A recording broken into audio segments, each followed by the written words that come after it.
Okay, testing. Oh, okay, it does work. Okay. Oh, okay, it does work. Okay, cool. Wait, how do I do this?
Okay, I think this is working.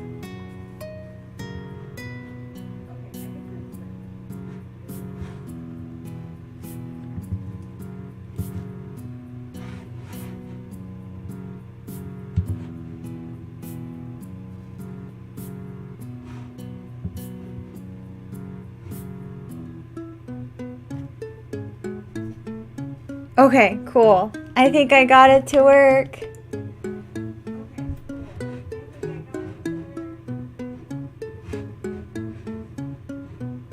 ちょっと待って。こっちの音量がちょっとでかい。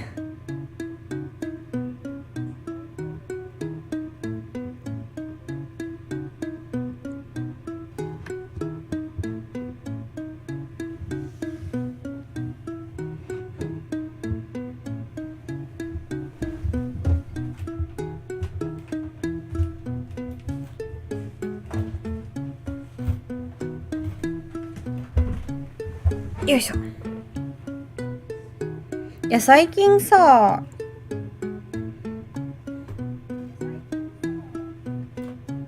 モニターの、なんていうんだ、マウント変えたんだけど、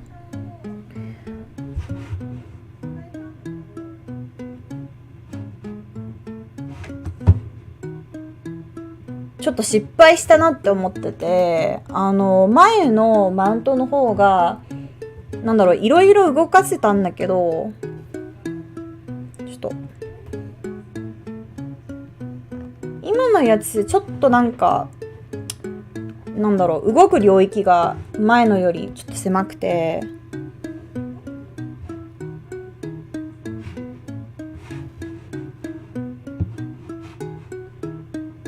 なんで今こんな話してるのかっていうと、これモニターが右にあって、今私座ってる位置からしたら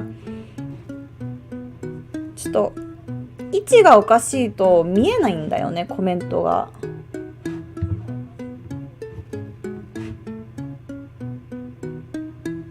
大丈夫かな？よいしょ。多分これくらいで大丈夫なんじゃないかなと思います。なんか不具合がありましたら、教えていただけると嬉しいです。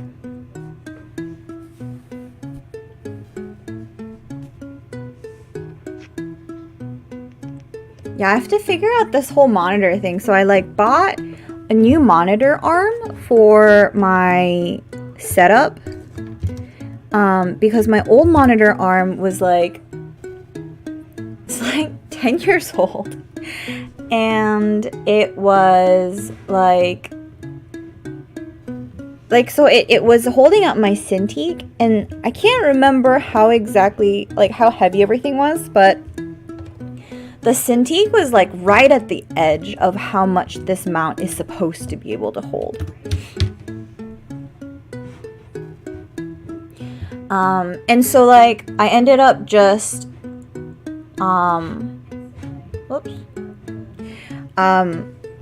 replacing the monitor arm, but I think the monitor arm that I got, I picked wrongly because it doesn't have as much movement as my old arm. To be fair, it was also like half the price.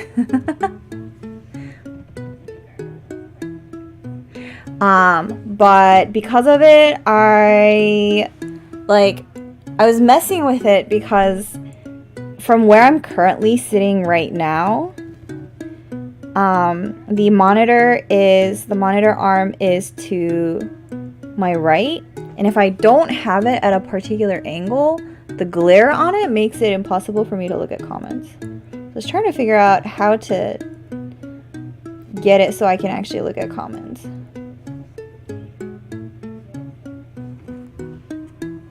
But I think it's working now.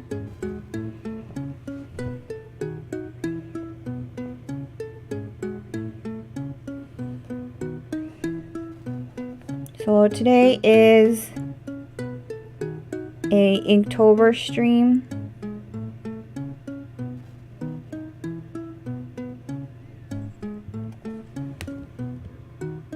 ん？この線なんだ？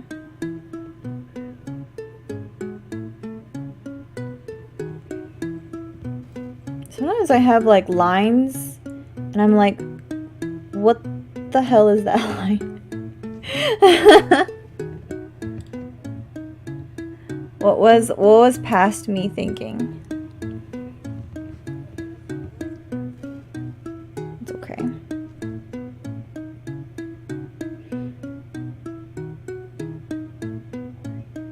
今日は手元配信です。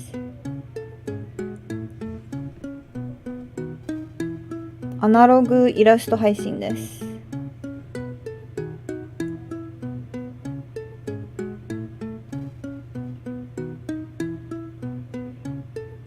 アナログすごく好きなんだけど、デジタルの方がなんだろう、華やかな絵描けるというか、なんか色がバンって出るじゃないですか。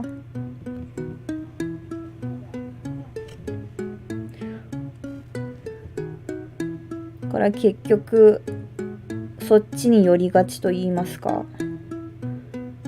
ただ10月はインクトーバーと言いまして、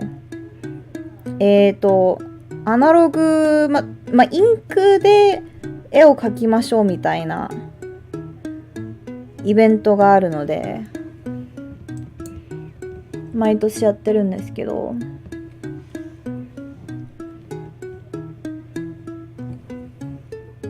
なんかこのマイクの位置邪魔だな。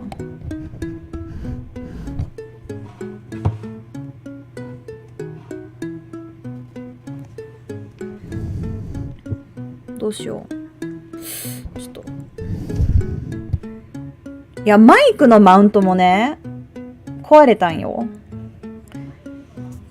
だから、以前はなんか机の端っこになんかマウントつけて、なんか上からマイクをなんか垂らすみたいな感じでやってたんですけど、マウント壊れたんで、もともとマイクを買った時についてきたスタンドみたいなやつ使ってて、これが机の上に置かなきゃ使えないやつなんで、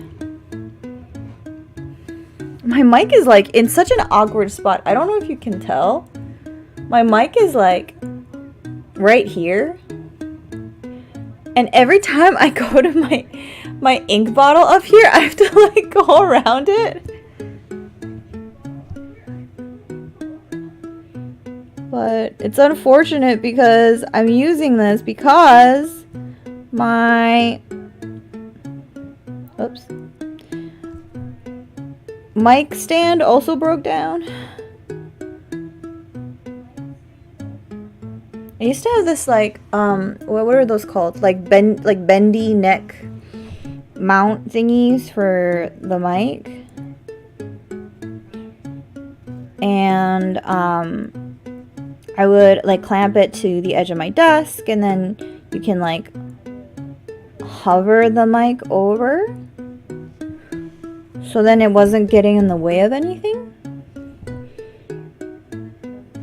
But right now I'm using like the original stand that the mic came with, which is like a desktop, like very simple stand.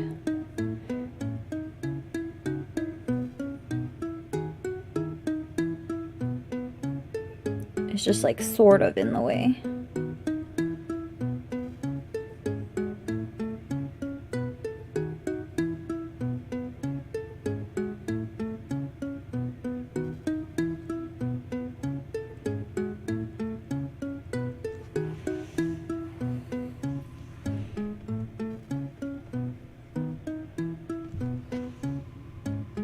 ベタ塗りいつも怖いっすね。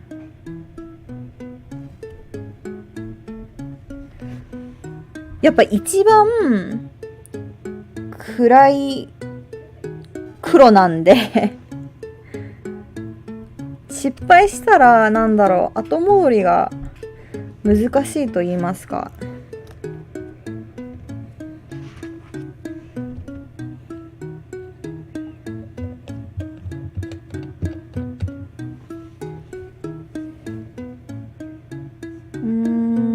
あれ？Oh yeah, I was gonna do the rest of the armor. I totally forgot. Okay.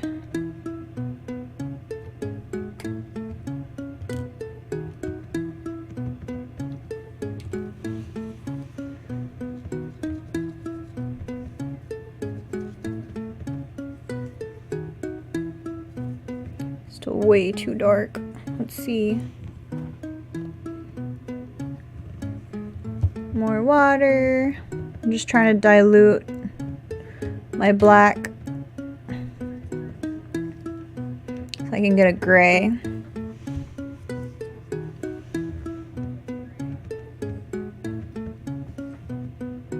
What れくらいかな？ちょっと試してみます。はい、タッチン。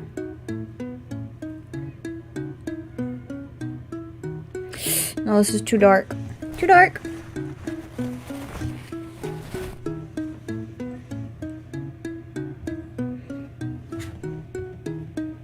うちの猫ちゃんが挨拶しに来ました。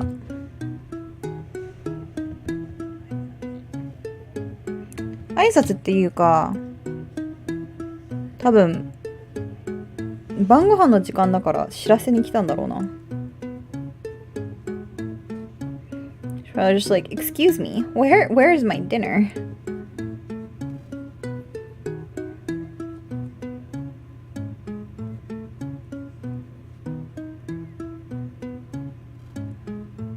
これまだまだ暗いかな。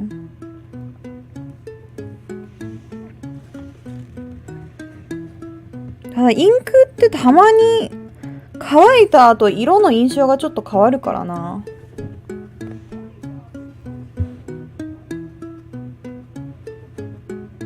これくらい大丈夫かな。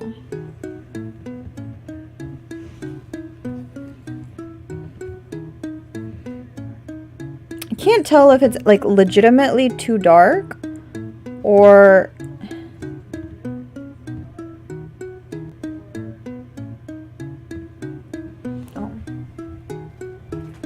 it is dinner time soon for the kitties. I will go feed them in a bit.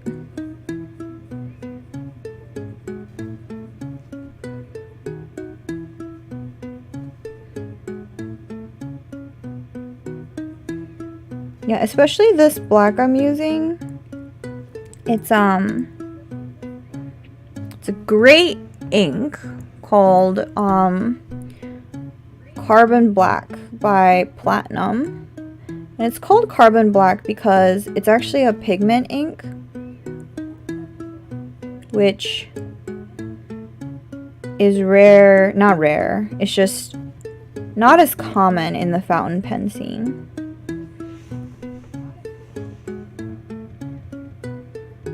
Because it's really easy to clog up your pens, unless you can make your pigment like really fine.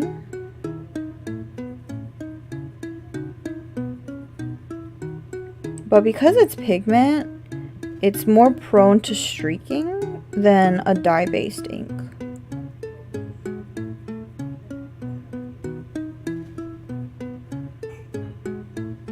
So I'm trying to like do this quickly.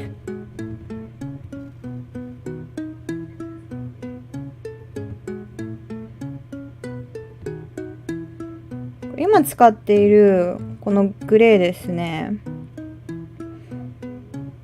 黒のインクを薄めたものなんですけど、プラチナムのプラチナ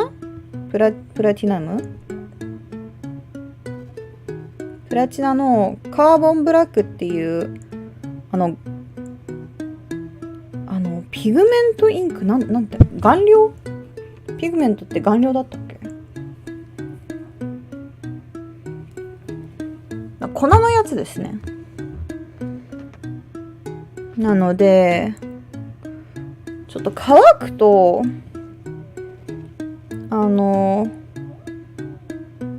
塗りが綺麗にいかないんですよ。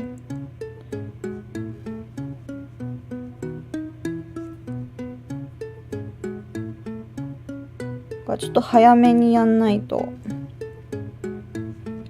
れくらいかな。鎧。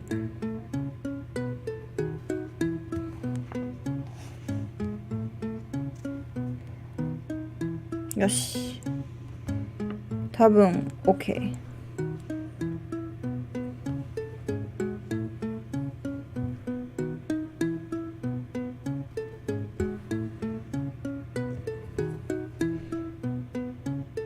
あ、これ黒だ。ちょっと待って。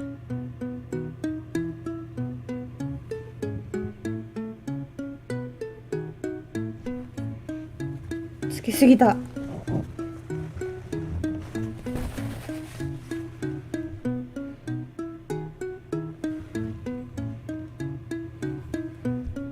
今日なんで日本語でちょっと多めに喋ってるのかと言いますと、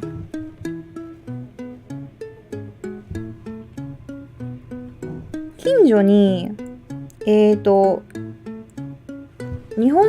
人のご家族が2組引っ越してきまして、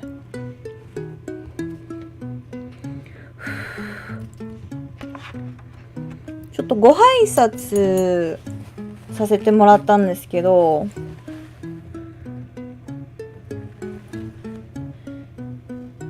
私日本語だとちょっとコミュ障になるんですよ。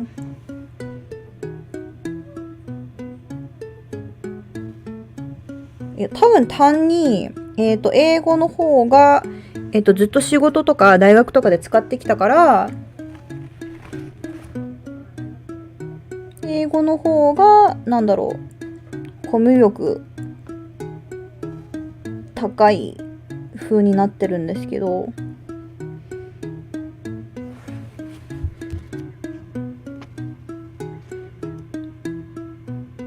まあその引っ越してきたお隣さんの方々とお話しした時にちょっとコミュ障すぎて反省したのでちょっともうちょっと日本語頑張ってみようかなと思いまして。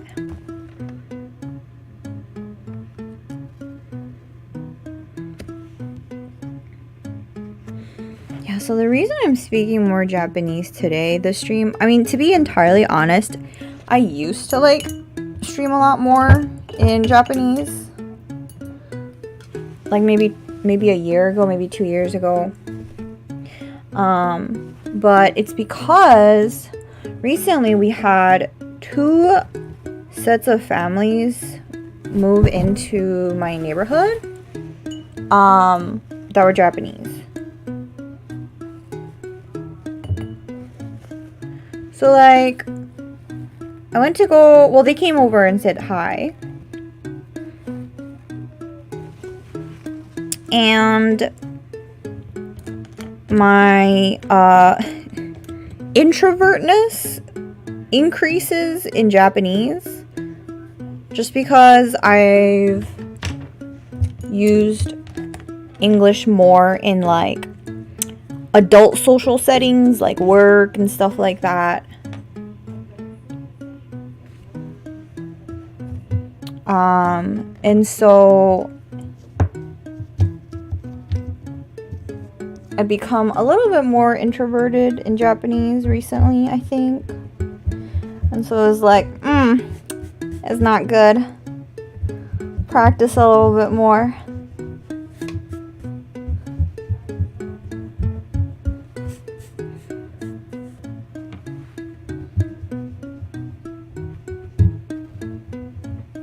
So I gotta practice I gotta be not as shy in Japanese.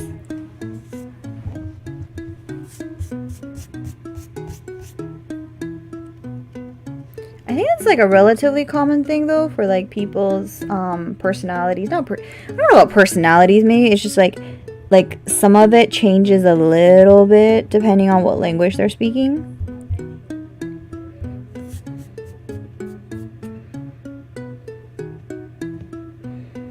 Oops.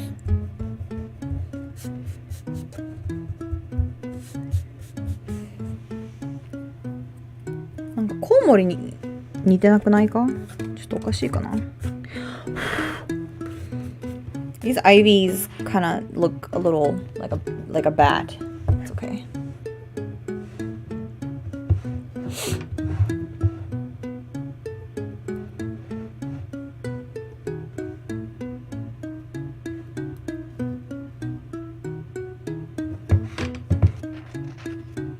But yeah, so I figured like it's probably just better for me to force myself to speak a little bit more Japanese.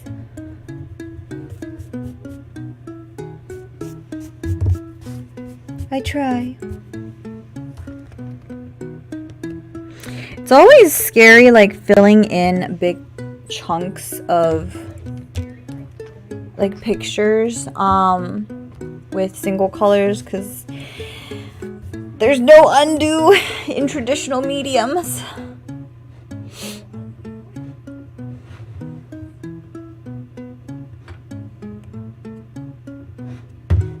Okay, let me see.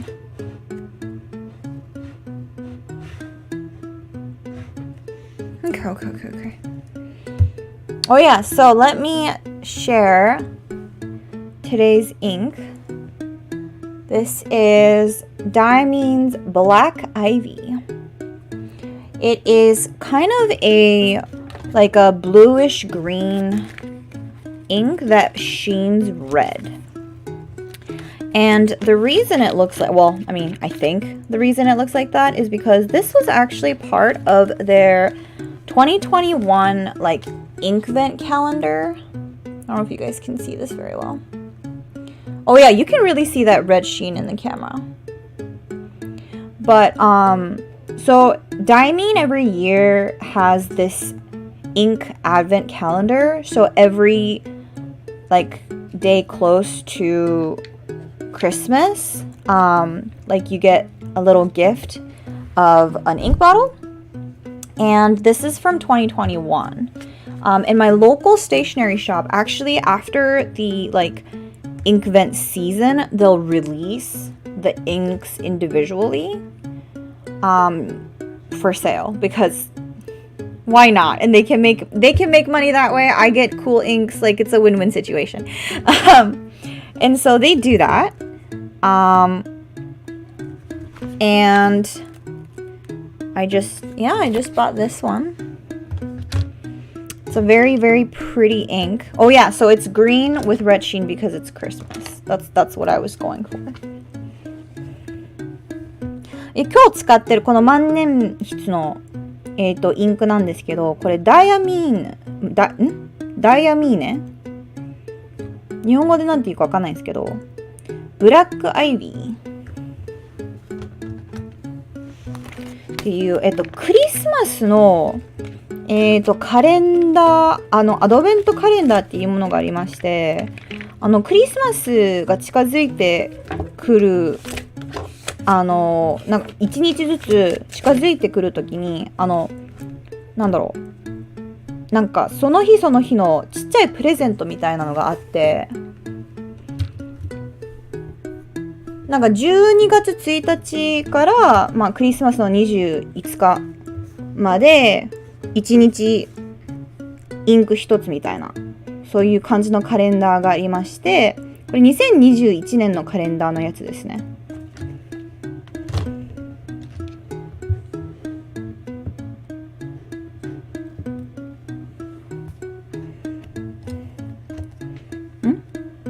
ブラシどこ行った？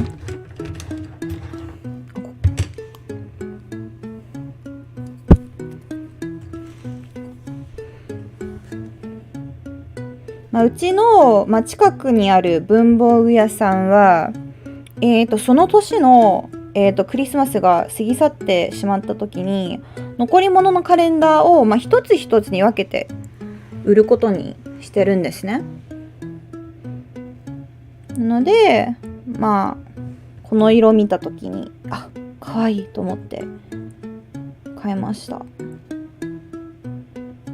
結構強めの色なんですけど、ベースが青緑で赤く輝く感じのインクなんですよ。シーンってなんて言うんだろう、日本語で。ちょっと待って、これ暗すぎたかも。薄めないで塗るとちょっと暗すぎるかも、これ。ちょっと待って。どうだろ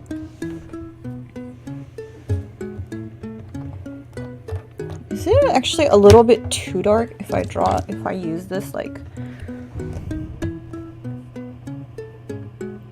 暗すぎかも。ちょっと待って、どうしよう。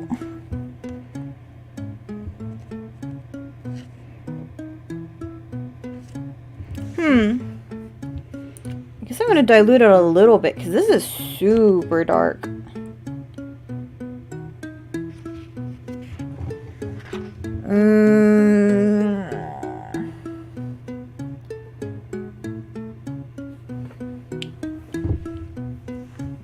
薄めるとちょっとなんだろう、扱いが難しくなるんだよな。いいや。薄めます。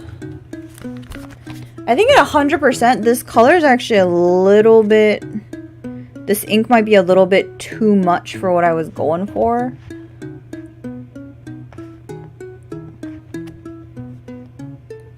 So, I will dilute this slightly. あるいは、ちょっと待って。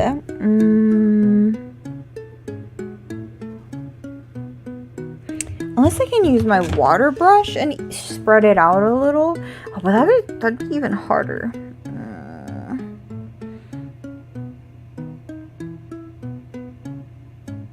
扱いが難しいっすね。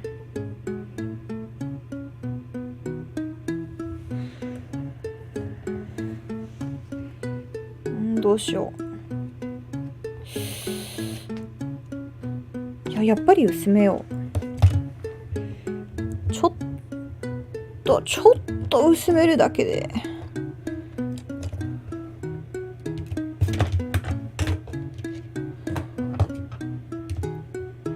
Okay, I am going to dilute this. Like a tiny bit.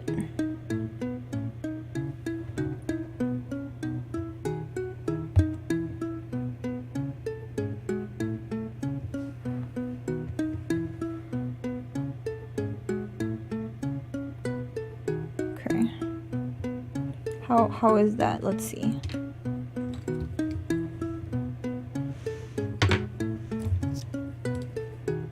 I think in general, like bluish, greenish types of inks tend to be like super pigmented.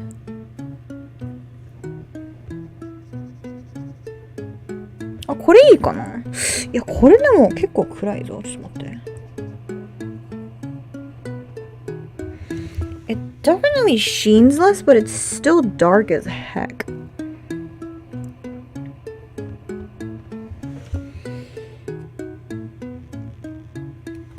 More薄めます。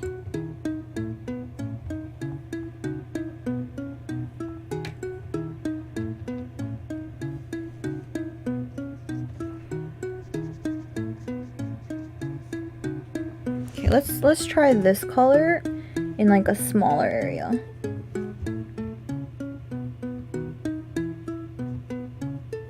Oh, this is a nice deep green.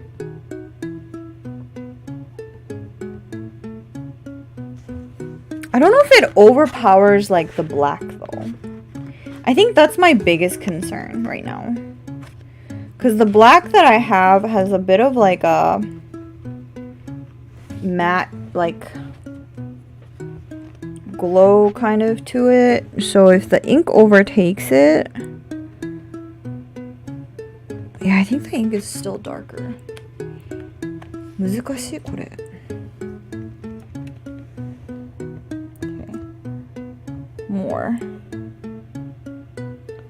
More dilution.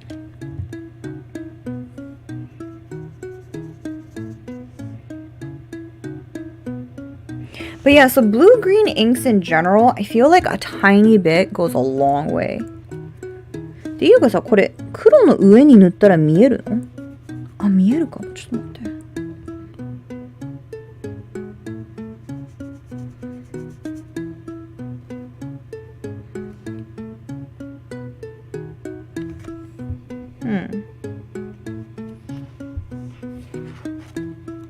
Actually, no. It does absorb back into the paper. So maybe this is okay. Maybe this is okay.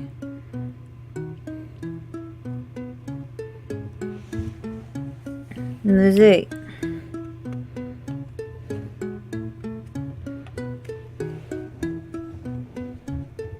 me start here.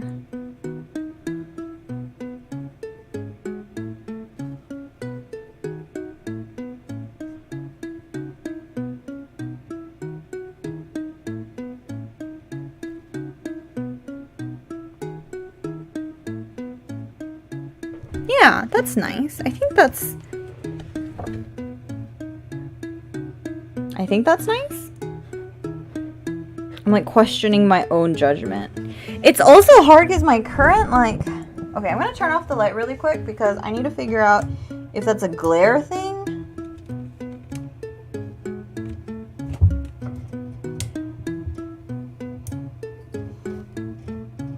Okay, I think it is just a glare thing. I'm just gonna keep going. Trust myself!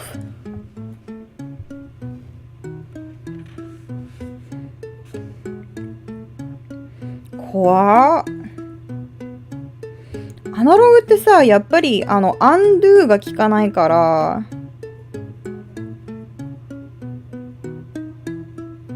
怖い。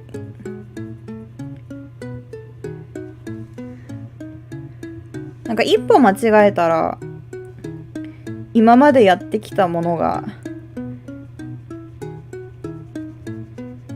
変わってしまうという。Hi! Tachi, come back! Claymore just went up to Tachi to give her some kisses and then Tachi got up and left.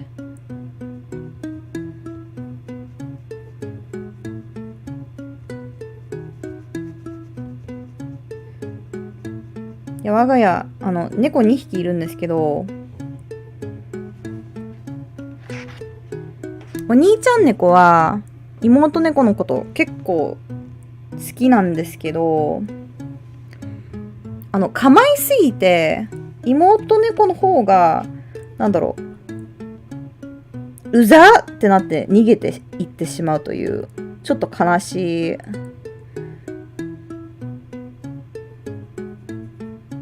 ことになってますね。待って、これメガネない方がいいわ、こっち。ちょっと見えない。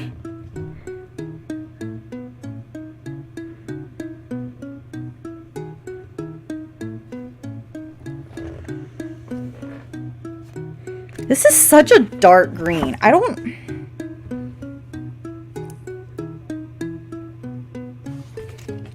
どうしよう. Should I start with a lighter green?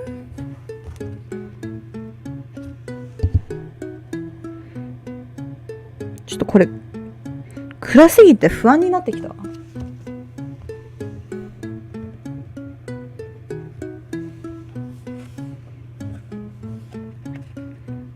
まあいいか。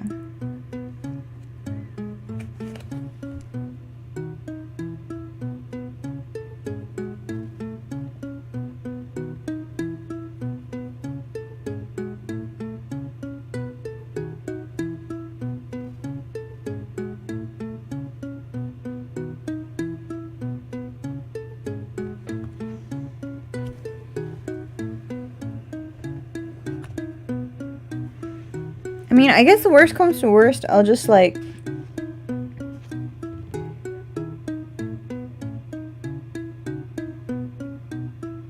go back and refill the black to be even blacker maybe.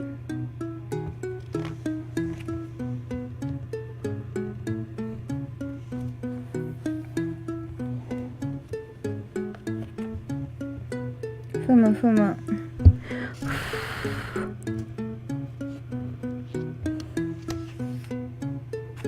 待って、これ色がマジで暗くてちょっと戸惑ってる。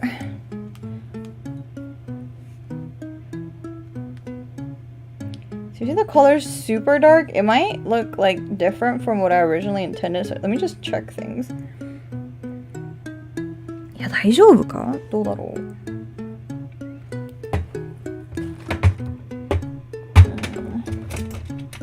Usually because ink is like a one-shot kind of a thing and you can't really undo, I try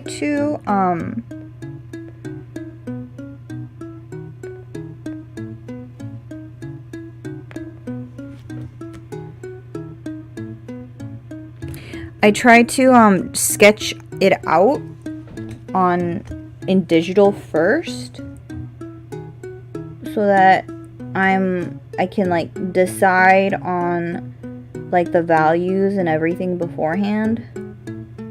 But because this ink is so much darker than what I initially intended for it, or like thought its values were gonna be, I'm just like very hesitant.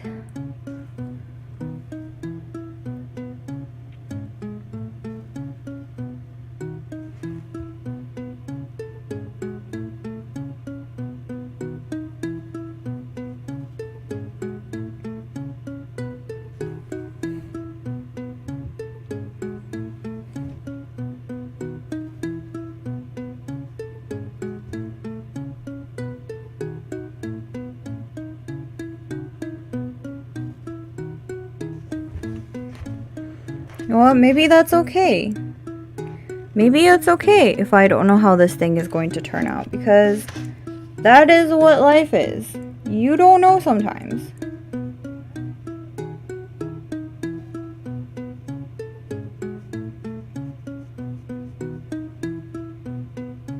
Just need to learn to let go.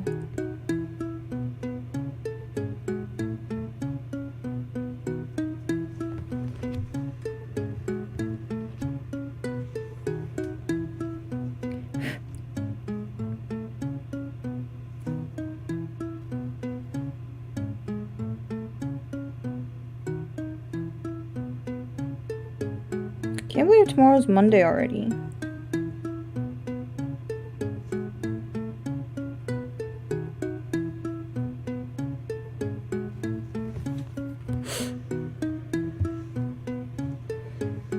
I have to go be a girl boss.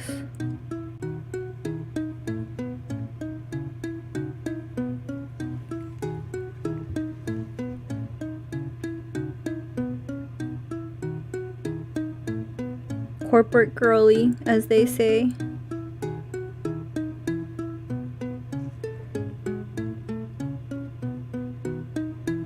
Whoops. Went over the lines.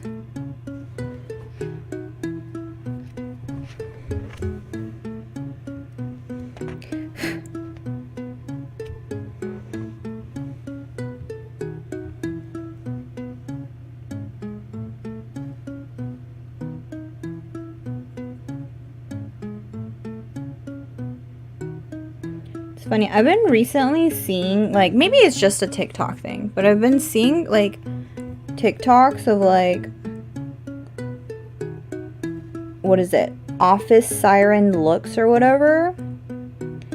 And it's, like, people wearing, like, things that they think is, like, office sexy or whatever. And it looks like the outfits in, like, The Devil Wears Prada or something. And I'm just like, clearly, you've never actually been in corporate. People don't actually dress like that.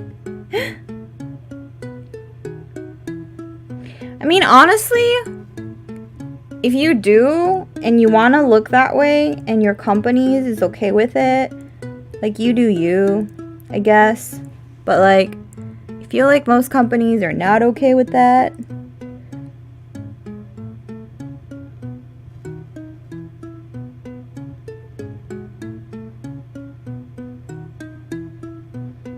I don't know. I thought it was pretty common knowledge, but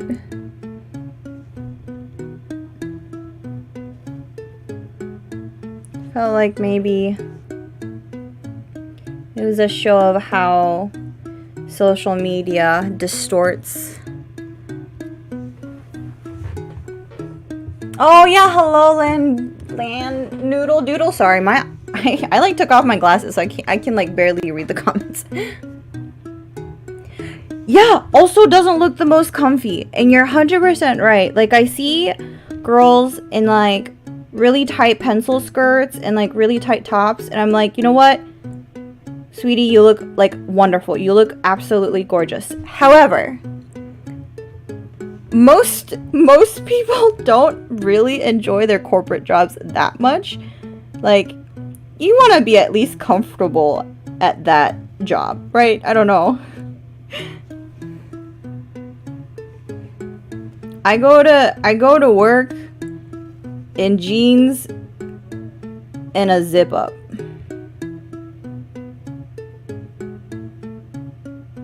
Though, to be fair, I work in kind of tech. I don't know if it actually counts as tech, but I kind of work in tech where everything is casual for the most part. So maybe I'm a bad example, but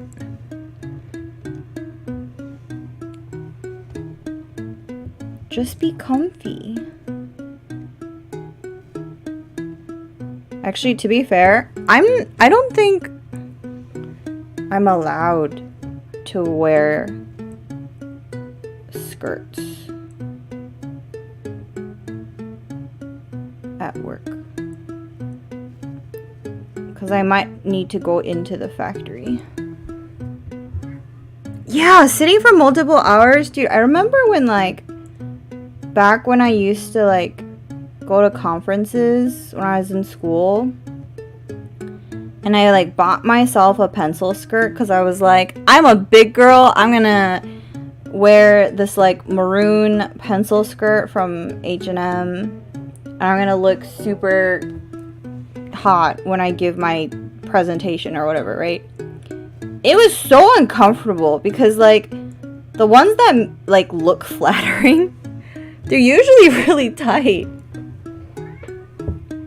Hazard? Yeah, it's, I can't wear, like, you can't wear high heels and you can't wear, like, anything that shows skin on your legs, I think, for where I work, because it's a chemical hazard. So, technically, to be fair, like, if you're not going into the factory, you're just in the offices, then, you know, I think they don't actually say anything, but sometimes you don't know when you're gonna go in, you know? Maybe your instrument that you're in charge of is on fire. Yes, sweetie? My cat's, like, so upset.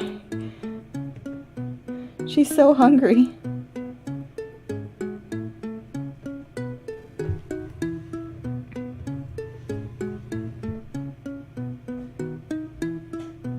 最近 TikTok でさ、なんかオフィスサイレンっていうなんか服装スタイルみたいなやつコーデがあってさ、なんだろう、めちゃくちゃセクシーなオフィスレディみたいな感じのやつばっかで、どう見ても現実的じゃないだろっていう感じのやつばっかりで、なんかめっちゃきついミニスカートにめっちゃタイトなブラウスみたいな、なんか映画でよく見るやつなんだけど、まあ、現実的ではない。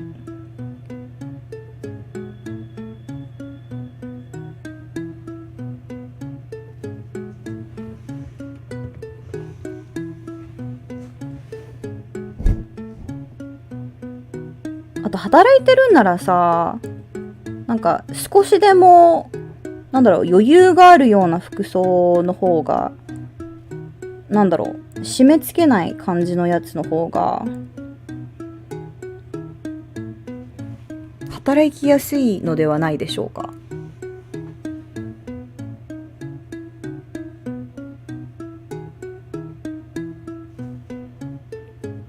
Okay, I should probably go feed my cat after this.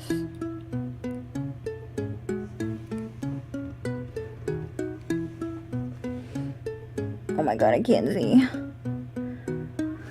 The glare is kind of annoying.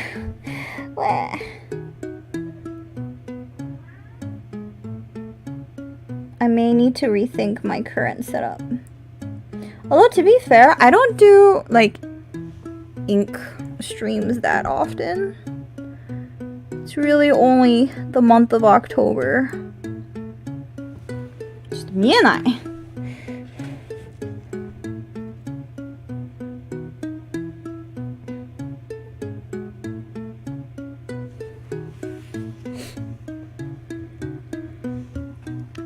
Okay. Hi.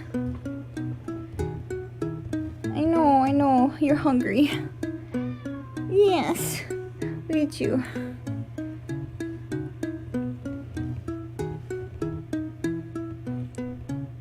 Let me just fill this one last part in. Yes.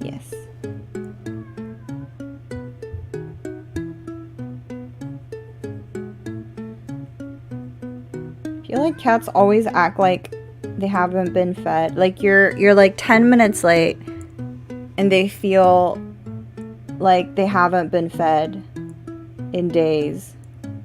Like they've been betrayed. When in fact they ate like 10 hours ago.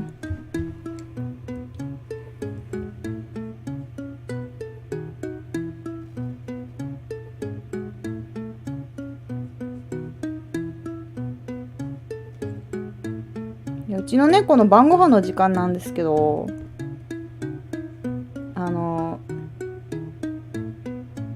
今4分遅れてます。いつものご飯の時間より。めちゃくちゃ怒ってます。後ろでニャーニャーニャーニャーかわいいから許す。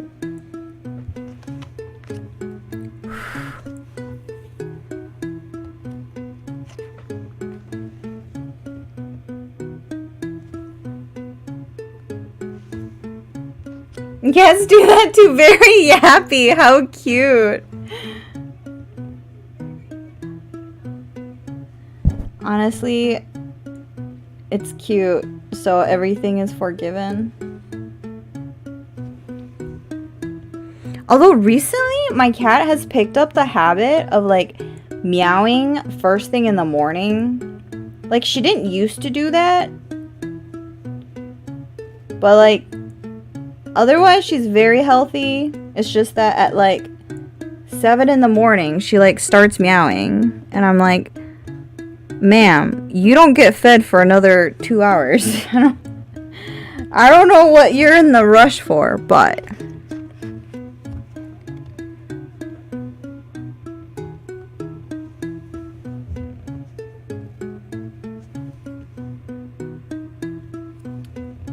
but it's cute, so I forgive.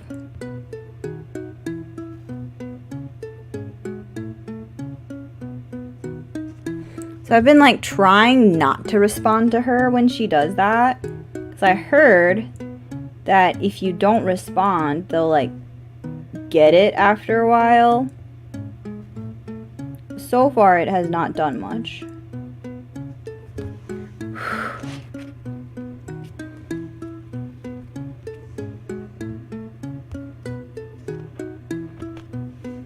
Okay, I'm going to take a quick cat feeding break. Wait, I need like a sign.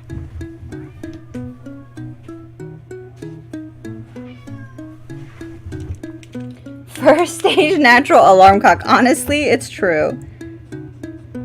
Whoops.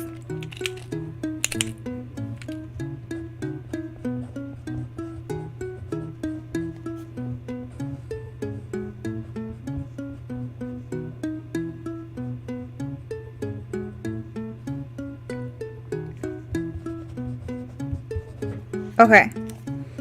Feeding cat. BRB.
Okay, I am back. They have been fed. I got my water.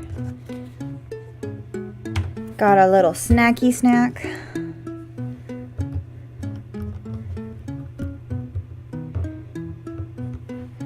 Okay.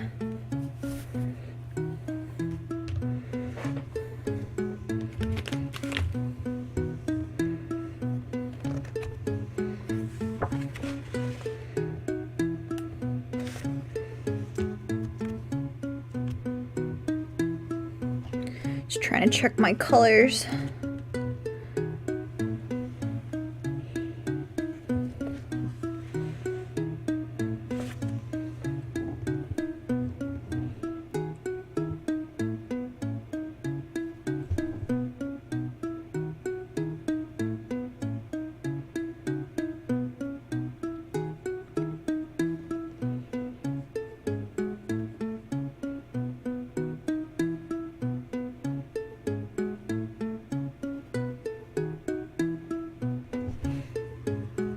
Welcome back, thank you.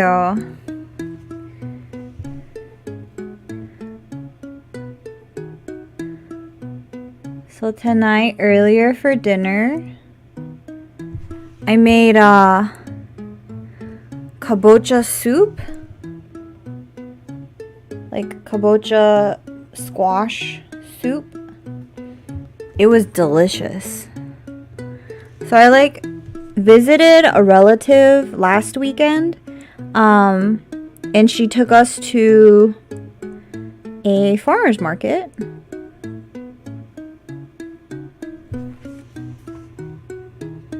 And at the farmer's market, there was this one lady who had some Asian veggies, and she had kabocha.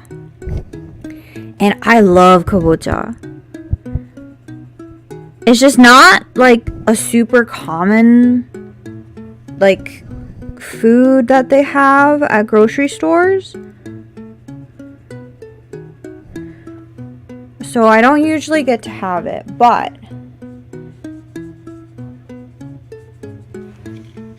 I bought myself a kabocha and made some bomb soup with it. Okay, this mic is so totally in the way. I'm gonna move this.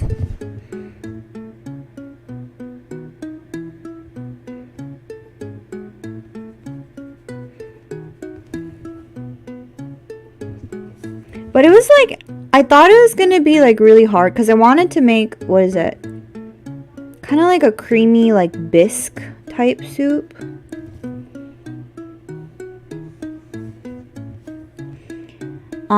But it was actually really easy. So I cut onions and kabocha and then stir fried it together with some butter.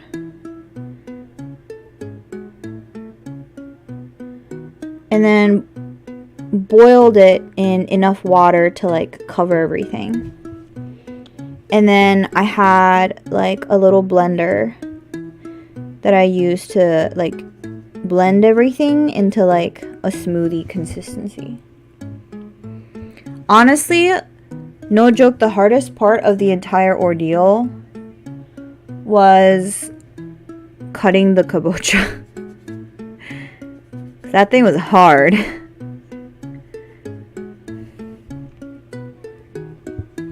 いや、今日の晩ご飯ね、かぼちゃのスープ作ったんですよ。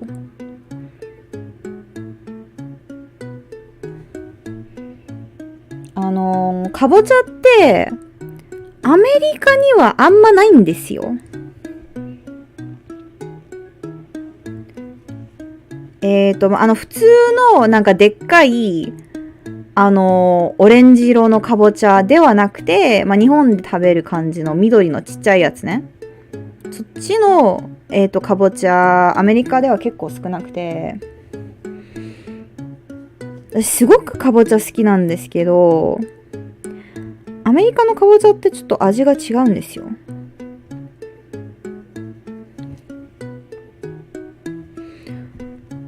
だからアジアのかぼちゃ買うにはファーマーズマーケットっていう、個人の、農家の方々が、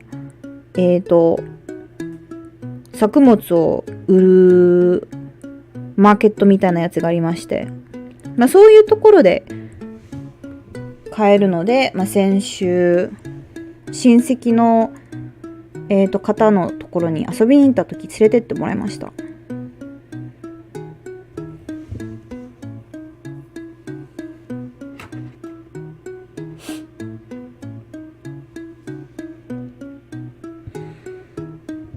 でかぼちゃのスープ作ったんですけど、思ったより簡単で結構美味しく作れました。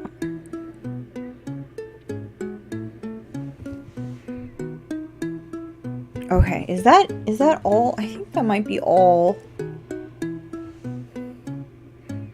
That might be all the green. I have to like stand up to make sure it looks the way I want it to look. ちょっと緑が多いかな。白。ちょっと白が多いかな。I think it's a little high on the whites. It needs a little bit more like greens to fill in some parts. どうだろう。Maybe I should paint the ivies first and then see how it looks after that.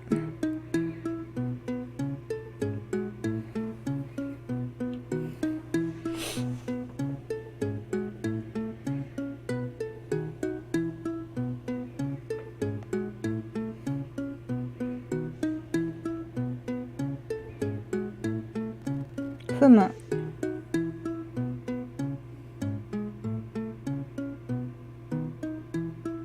こうやって迷子になりがちだから、いつも書く前にいろいろ決めようとはしてるんだけど、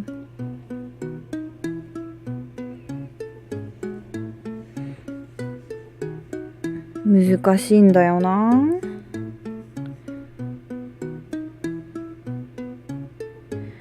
I get lost really easily when I draw, so I try to always like have everything planned, like for the most part, have everything planned out before I start like actually really going for it. But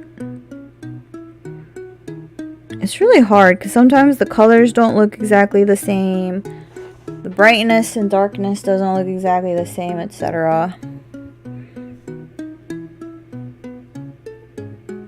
Drawing is hard.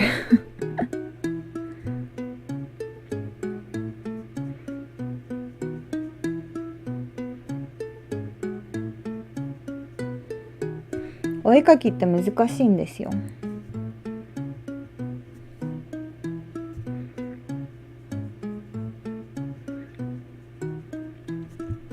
なんか一つ描けるようになったら、なんか後ろに3つ描けないものがあるみたいな。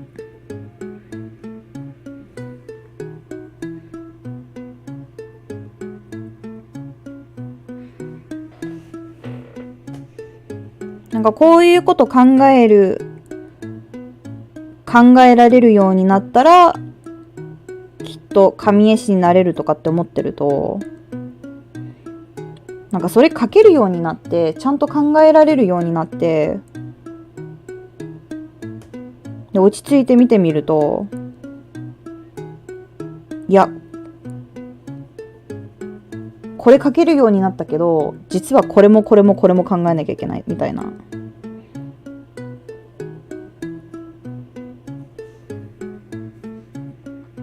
I feel like drawing is hard because there's never like an end to what you can learn.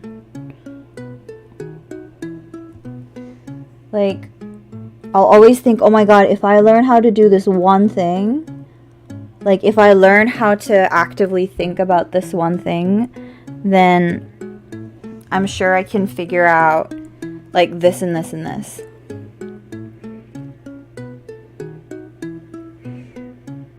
Unfortunately, that is not how it works. Because for every one thing you figure out, there's like 3 different things behind it that you didn't realize you didn't know how to do. And now you have to go figure that out.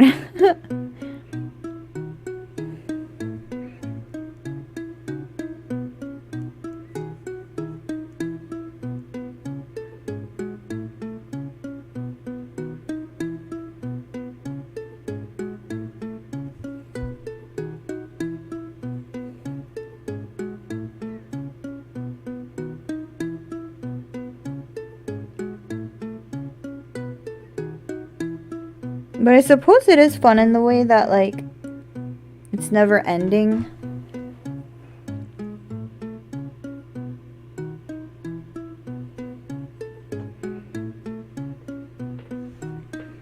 There is always more to see.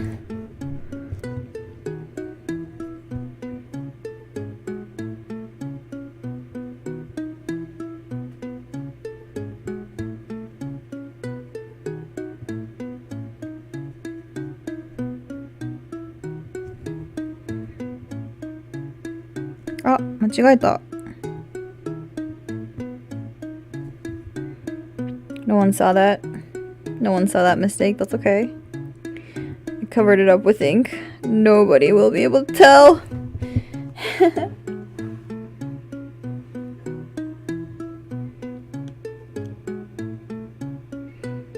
Mm, こことか.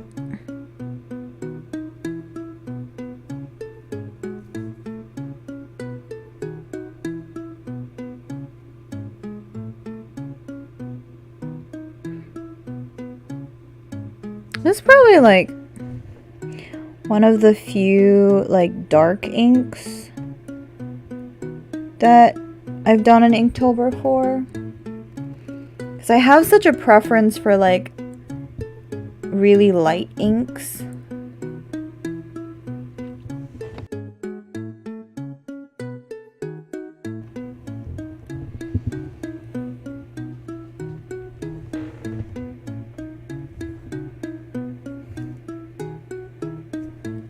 Too much ink.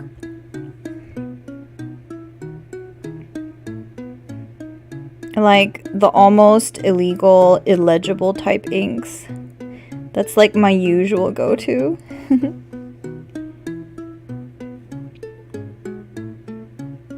このインク、私が今までなんかアナログで描いてきた、アナログイラストで使ってきたインクの中でも結構暗めのやつなんじゃないでしょうか。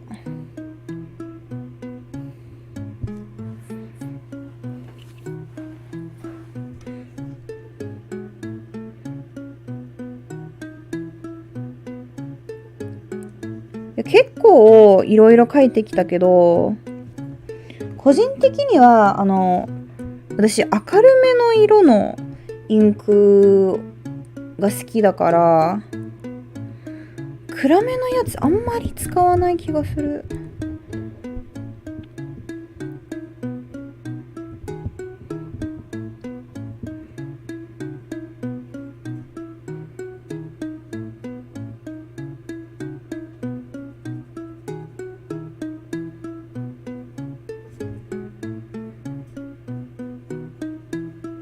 ので、暗めの色の扱い方に慣れてない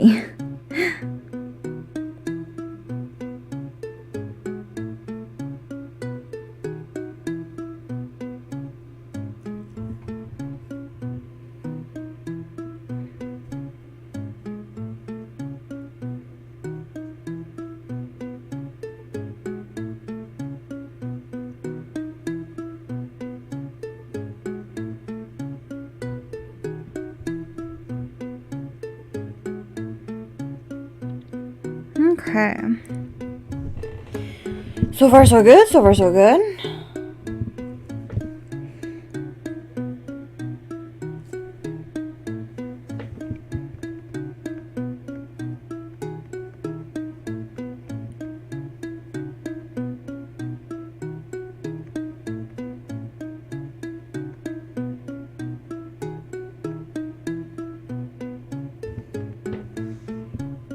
Okay, I think that's most of the leaves I wanted to paint now.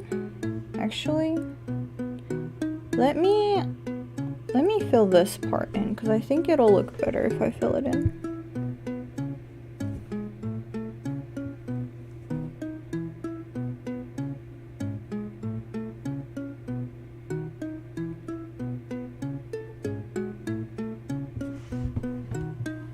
Okay. Time for a little snack.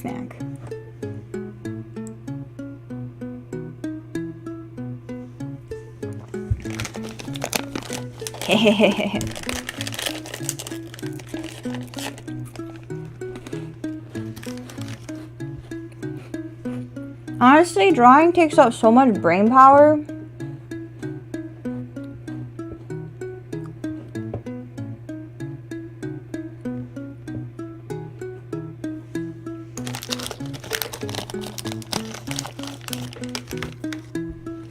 No! Got crumbs. Whoops.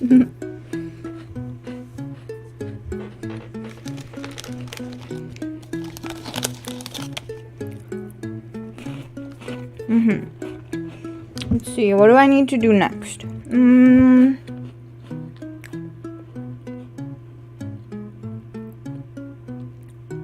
これさ、今気がついたんだけどさ、もしかしてこのキャラ真ん中に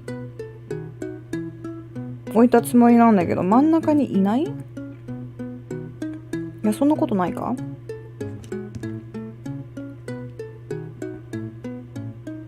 ？Okay, for a second I doubted that the character was not centered, but maybe that's just me. I don't know.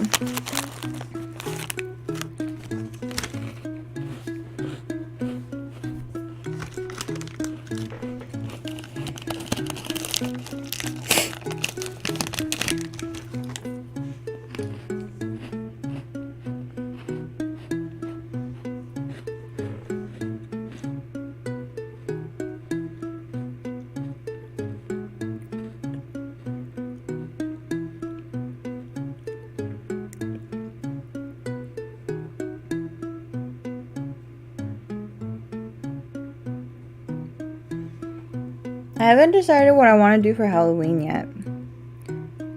I kind of wanted to do... Actually, I don't know what I want to do.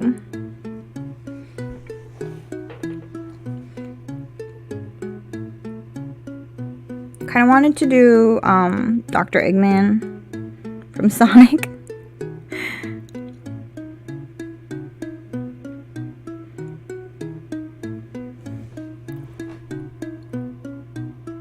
But I haven't made anything or bought anything for the outfit.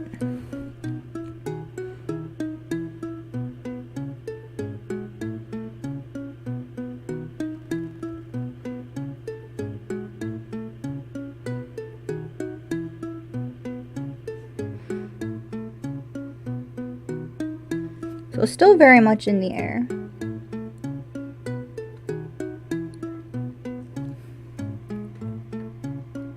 You were not expecting Eggman? I don't know, I just thought he's kind of like a funny looking dude, you know? And I think, we have a lot of kids in our neighborhood. So it's I want to do something that, maybe they'll recognize. But then I thought about it and I was actually, do kids nowadays know what, OG Eggman looks like? Do I have a Sonic or Shadow to my Eggman? Unfortunately, no. Maybe I should just get, I could totally dress up my cats. I have one tabby cat and one black cat, so the black cat can be Shadow. It's true. It's almost... Yeah, so see, that was the thing. Because, I was originally thinking of, OG, very round Eggman. But then I was like, I don't know if that's what kids think of when they think Eggman anymore. Like, maybe they think of, like, Jim Carrey Eggman, who is, like, profoundly less rotund, you know? Wait, is he not even in the newer cartoons?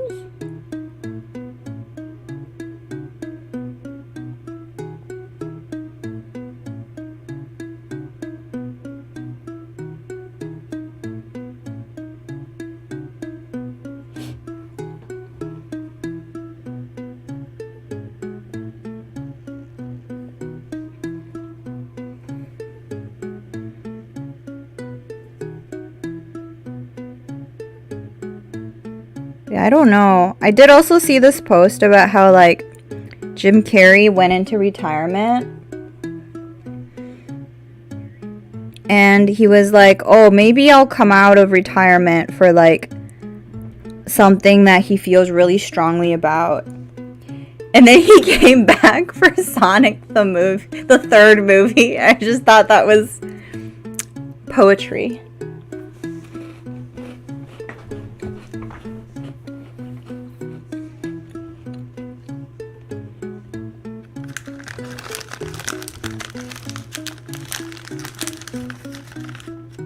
What do you mean he has hair? He's not bald? Wait, I need to look this up.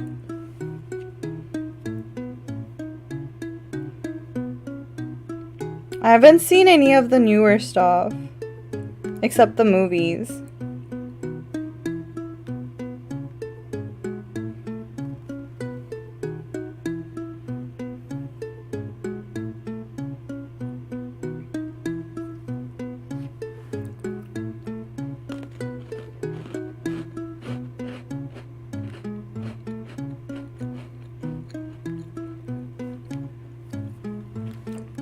Yeah.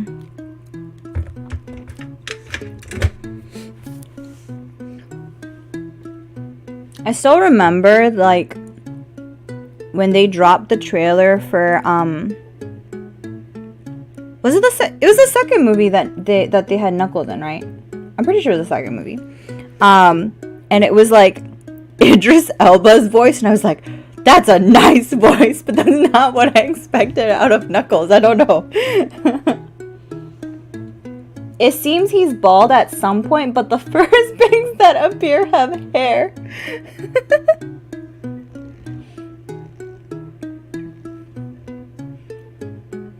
Hairful Eggman. I think I need to add a leaf somewhere.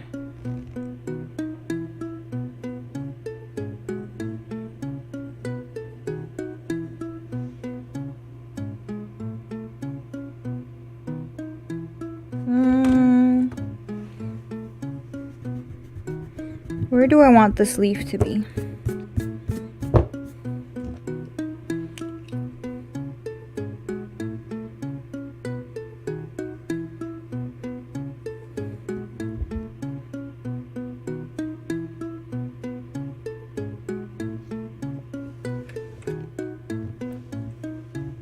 It's probably a good spot. Okay.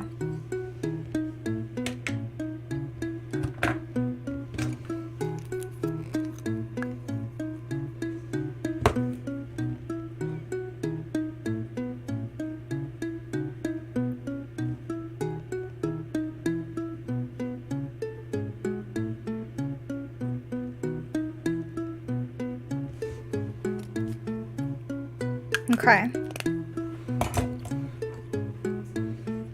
Oops, wrong brush.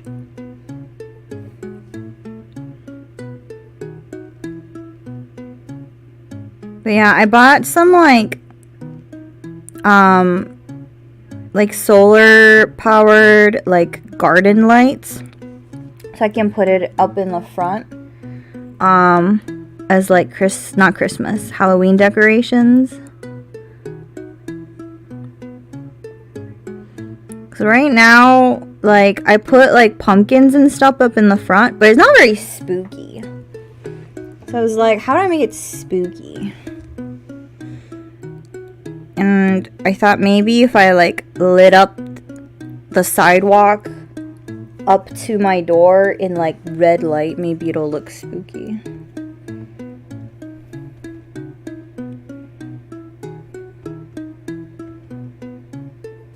Maybe.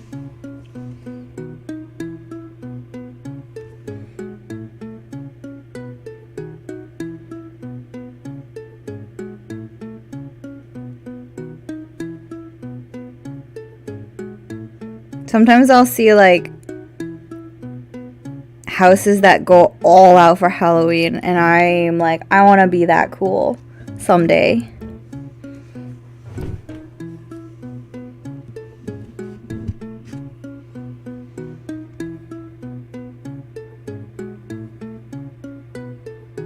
Yeah, spoopy.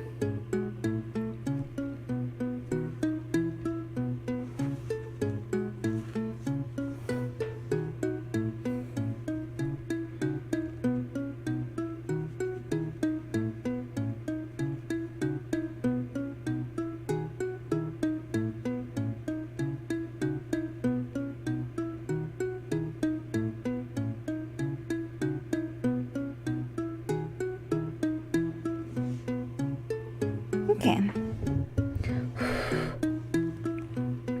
Let's see, is that all the leaves? I think that is all the leaves.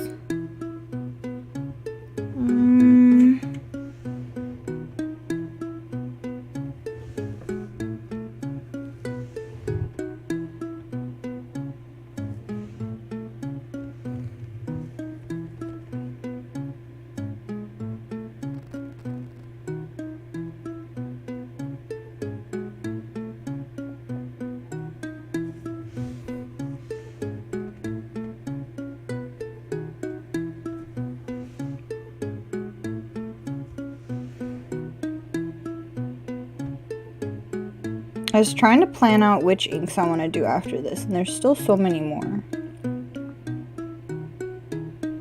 Like, legit, I bought this pack of like 100 loose leaf like insert index card thingies to catalog my inks, and it came in a pack of 100, and I went through, like, no joke, probably 60 or 70 of the cards. Which means I have somewhere between 60 to 70 inks. Although, to be fair, they're not all like full bottles of inks. A lot of them are like samplers that friends gave me and stuff.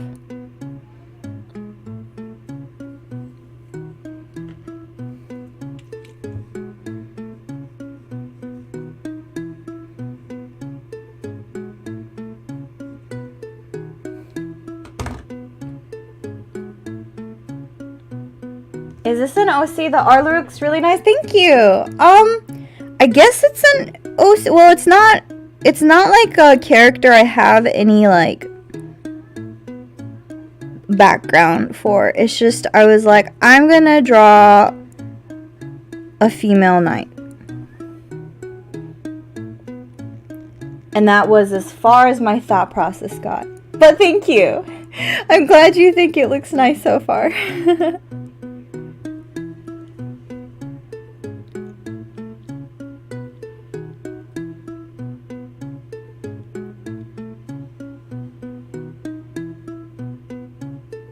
Usually right around this time, I like start to lose track of what I'm trying to do.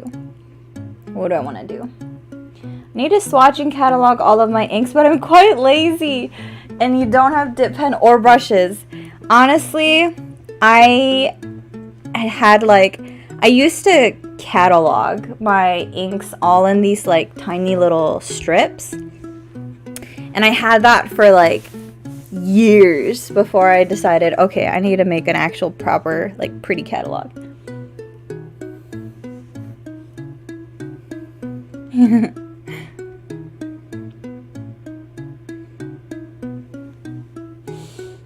Fuma.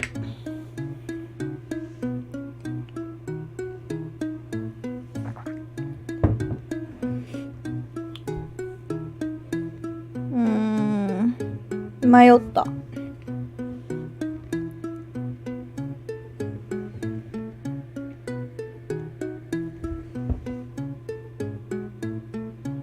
次どこ書けばいいのかわからん。ここまで来るとなんかこれ以上手を加えると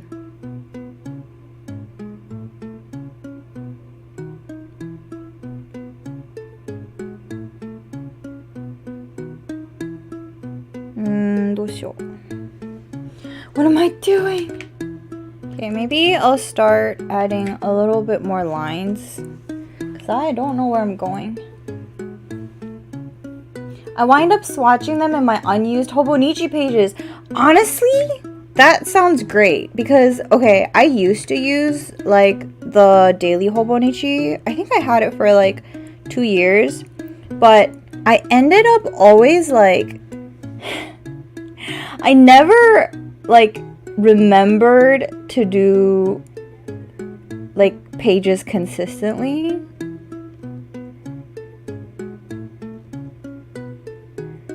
And so I moved to like weekly because then I feel less bad when there's like empty pages in my Hobonichi.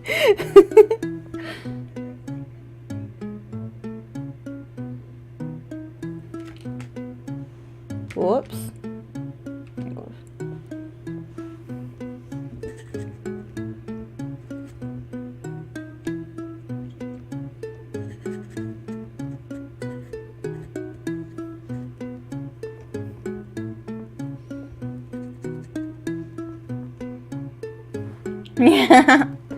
Yeah. So actually the last 2 years I used Kokuyo has something called the Jibun Techo, and it's like a vertical format, which is really nice for like work scheduling. Like you can see kind of your entire week at one glance, which for me was really helpful. Accidentally got ink on this thing. I wind up getting too busy to do spreads in my Hobonichi week, so I wind up... Oh, I get that too, though. Honestly, I see other people's Hobonichi pages, and it's all super, like, aesthetic, and mine is, like, legit, like, schedules. It's like 9 o'clock meeting on this day. Yeah, the Kokuyo ones have been really nice. So this next year, I'm actually going to try and give the Hobonichi a try again. Because I have a couple like changes that are coming up to my schedule anyway. But the Kokuyo is great.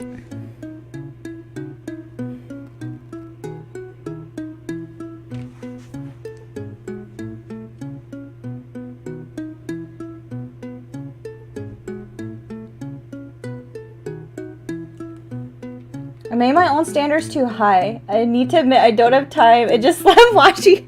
Honestly, I feel like washi and stickers in planners look so nice though. Like very aesthetic.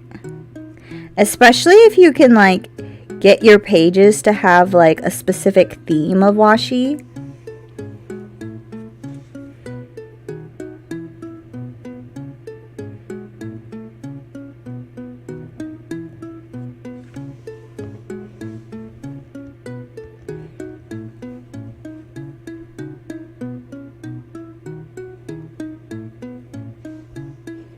Let's see.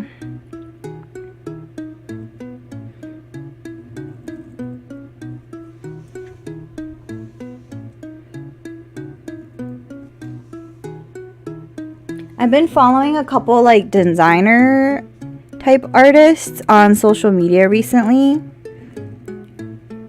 and it's been making me want to make like retro stickers. Some of them are like so cool.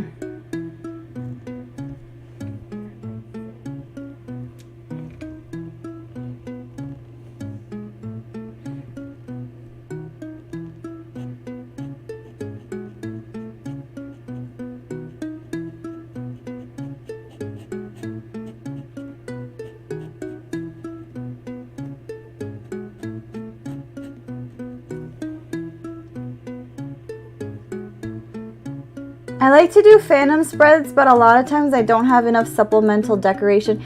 Oh, that's so true. I want to do a theme for.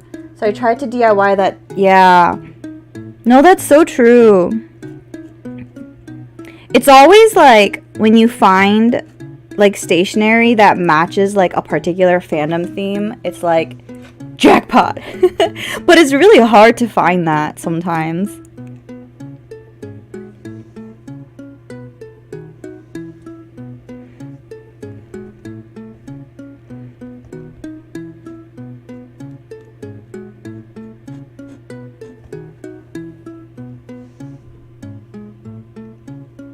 I bought these retro Lane tea label stickers.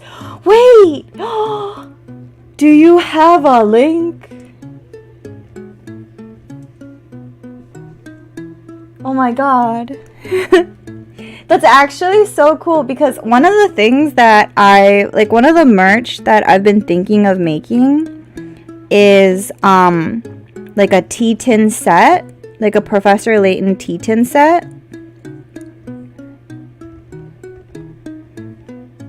And I bought all of the tea tins. Like I have the tea tins. They're taking up an entire cubby in my room.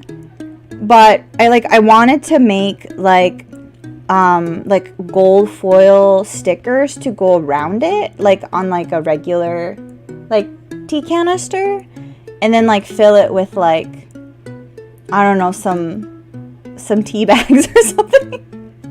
Except the problem is you can't sell like consumable items at conventions, at least not in the United States. It was at least 5 years ago, so I don't know if I remember their handle. If I find them, oh yeah, yes please. If you are able to find them, that would be wonderful. I mean, otherwise, you know, no pressure at all.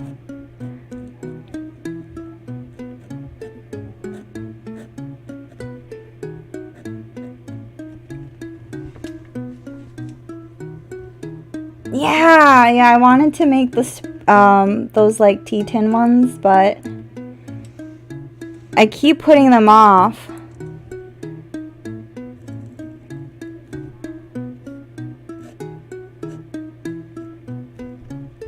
I originally wanted to do like custom, like engraved tea tins, but when I looked into it, like the minimum order quantities for them were like 1,000 boxes, and I'm like, I can't sell. There's no way I'm selling 1,000 of these. Perishables are so tricky. Yeah, exactly. People are selling soaps and stuff, but I totally agree.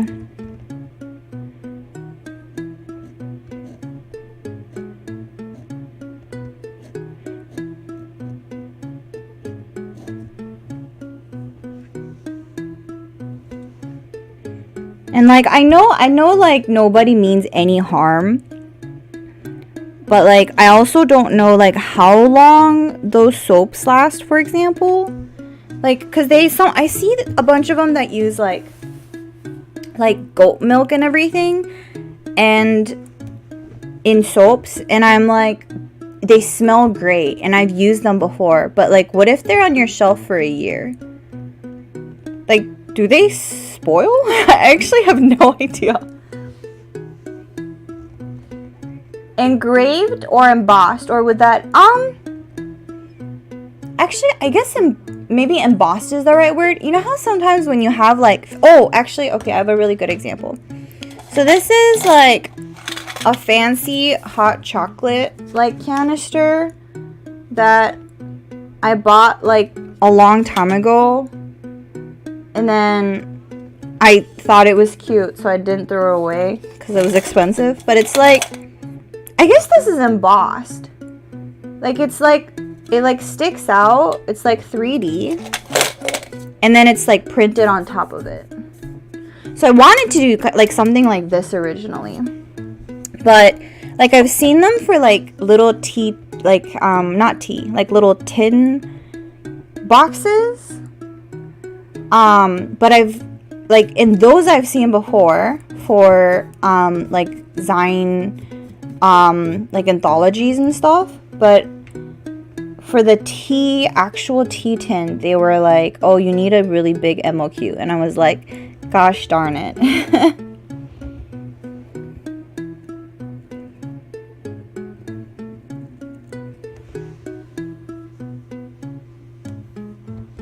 Yeah, they're super duper cute, but also super expensive if you want to do them as merch.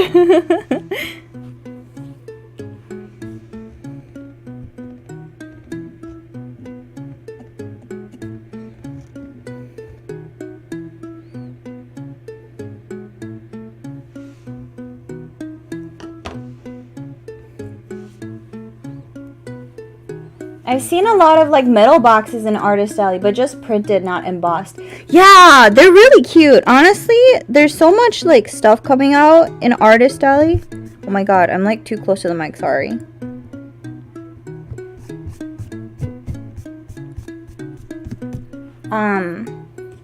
There's so much that I want to do, but my brain is too small. I am not big brain enough for some of these ideas.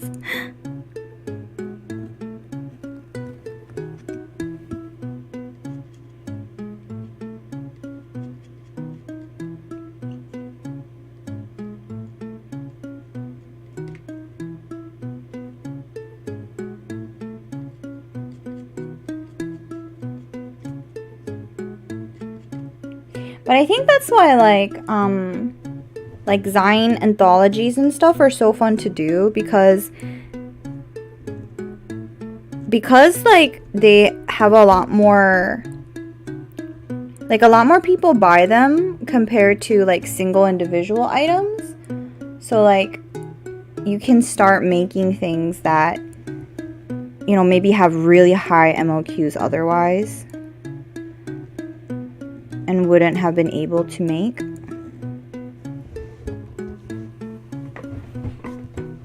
I'm like trying to zoom out so I can look at this thing.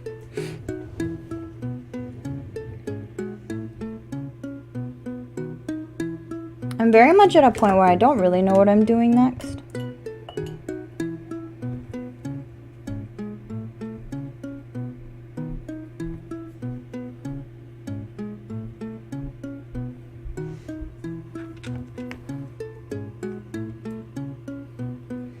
And then there's the whole thing about like trying to keep up with all the things coming out, and I'm just like, I'm too old. I don't know what's new. I haven't watched like a currently airing anime in like years.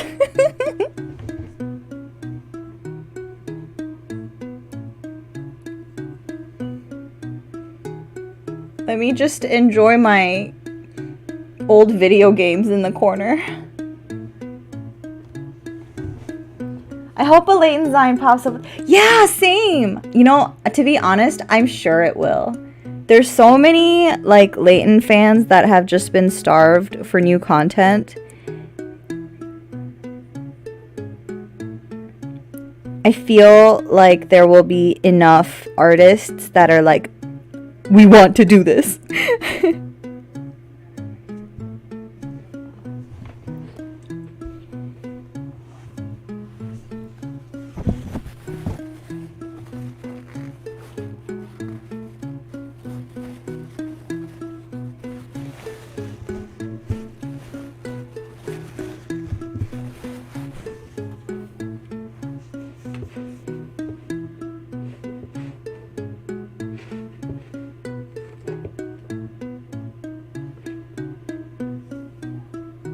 Oops.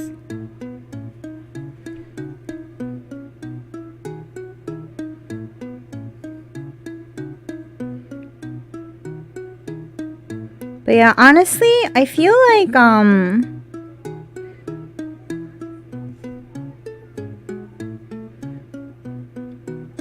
for a while the Artist Alley has had a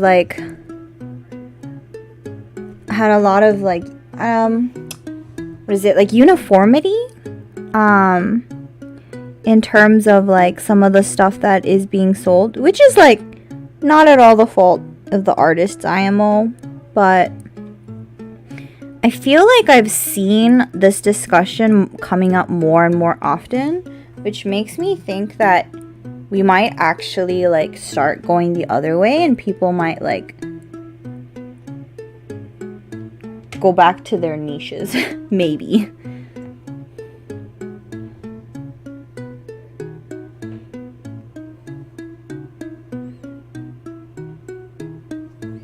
Okay, I don't know what I'm gonna do, so I'm just gonna draw this part.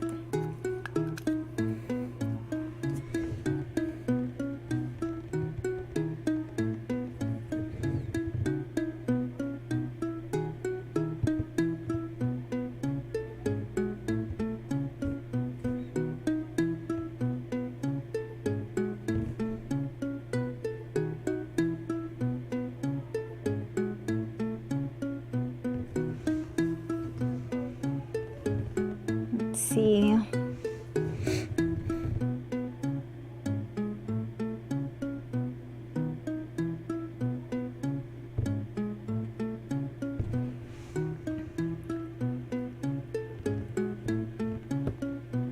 Someone's haul pick of one of the stickers. Wait, is this the T label sticker things? Wait, can I?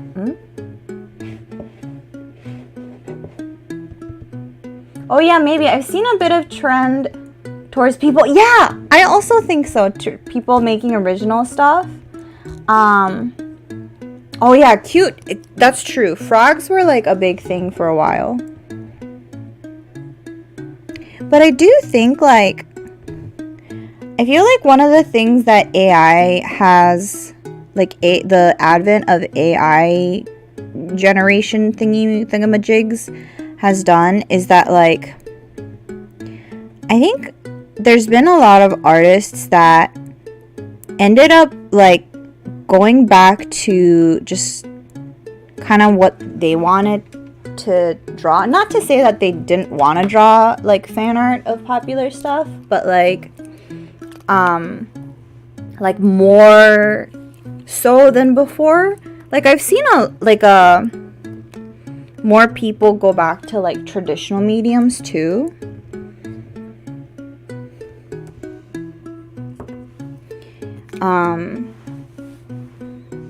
And my hope is that people continue to do their like original stuff, because that stuff is cool to see.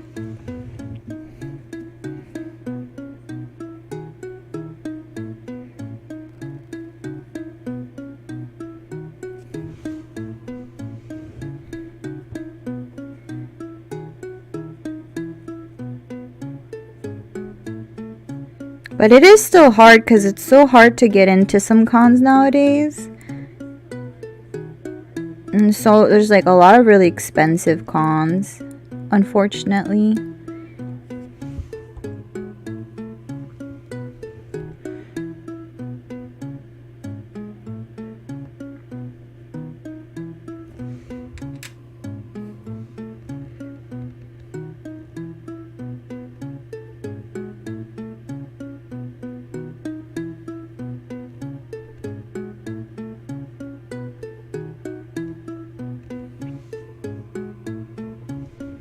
See, more traditional would be nice. Yeah, I think so too.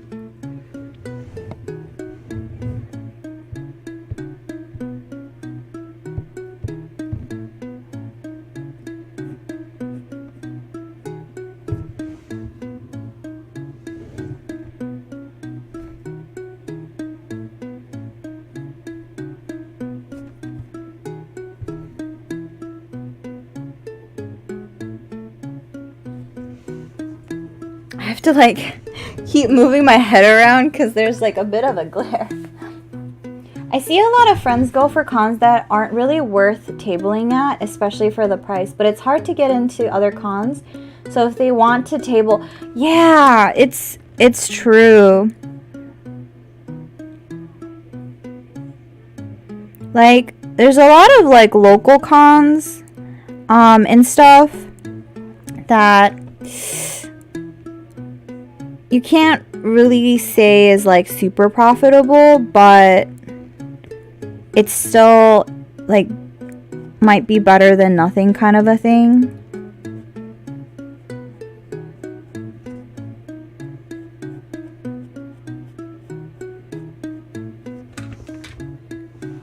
But I don't know. I'm not sure if like if things will stay this way for a while. Or if well, because I think the only like remedy to the whole problem of like cons being hard to get into is if you let more artists in and have more events. But if that's the case, then unless your attendance count goes up by a lot, I don't like it leads to, I feel like, lower sales for everyone. So like it fixes one problem and like creates another one, if that makes sense.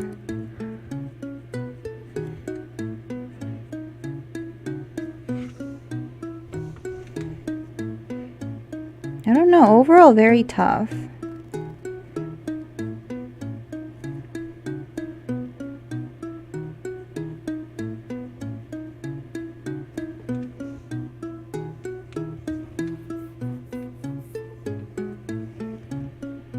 And then this is like, I don't know, maybe a hot take.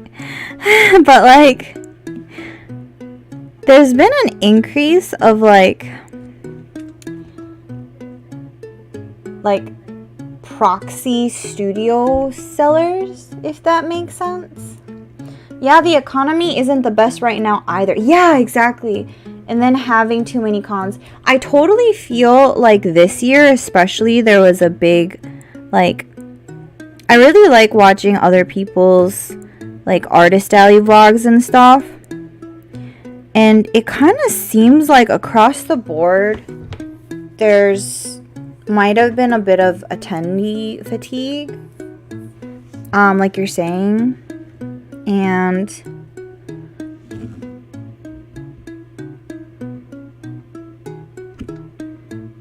yeah, I'm not sure. Maybe next year it'll be better. We'll see.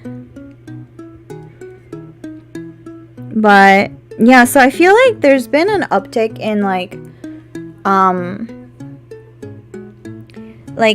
proxy sellers, but specifically like proxy selling that skirts the rules, if that makes sense. Because like proxy selling when the rules are okay is totally fine. Nobody's breaking any rules. Like, you know, the con is, you know, people like artists are following kind of the rules laid by what the convention wants to do with their artist alley, sort of a thing. But there's been like an uptick in like studios where they'll create like studios that are made up of artists, and they'll be like, oh well, I'm part of the studio and I'm representing like the artists in the studio, and like we're selling for the artists. But that's just a way to like skirt around the proxy thing, if that makes sense. Like, especially because some of these studios, like the person who's there selling isn't any of the artists. It's like a person that they hired. I don't know. It just feels like it's a weird loophole to get around. And it like, I don't know. If the convention, like I feel like conventions that have a no proxy rule has it because they want, you know, attendees to be able to like meet artists, or like they want like artists, especially like local artists, to be able to come and like attend the event. And then yeah, like the 4 to 10 artist studios. And I remember like back in the day, there was only like one really big one, and they're like now in the exhibitors. So at that point in exhibitors, they can sort of have their own rules, right? But like now recently, there's been a couple more in like the regular artist alley, and I'm just like, I don't know. People were saying depending on the election, they noticed last time there was an election, their sales went down afterwards. Really? Is that just because there's like a lot of like uncertainty in what could happen or something? I wonder what like the economic logical reasoning is.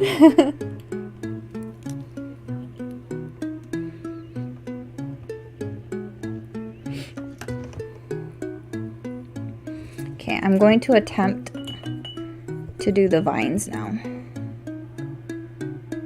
Yeah, I feel like typically those studios don't actually have collaborative works. Yeah, exactly. It's just like those, like I feel like studios are, if you look at a lot of rules, they'll say that studios means that like every single artwork, they must have had the members in the studio collaborate. But a lot of the studios, like quote unquote studios that I do see, are just a bunch of artists that worked on their artwork separately and then like sell it together.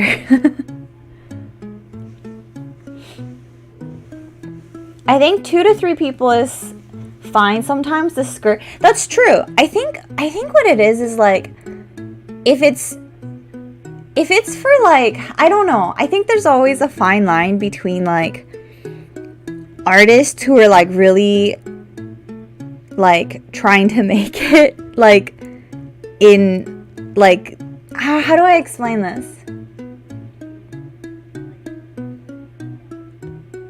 I feel like when it feels too commercial, it like rubs me the wrong way a little bit, which is like kind of hypocritical for me to say, I guess, because like all of Artist Alley is technically a business, but like, you know what I mean? I don't know.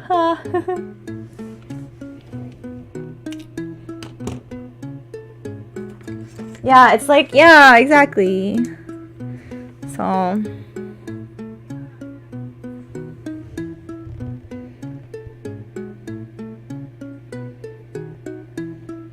but yeah, and the other thing with like the studios and stuff is like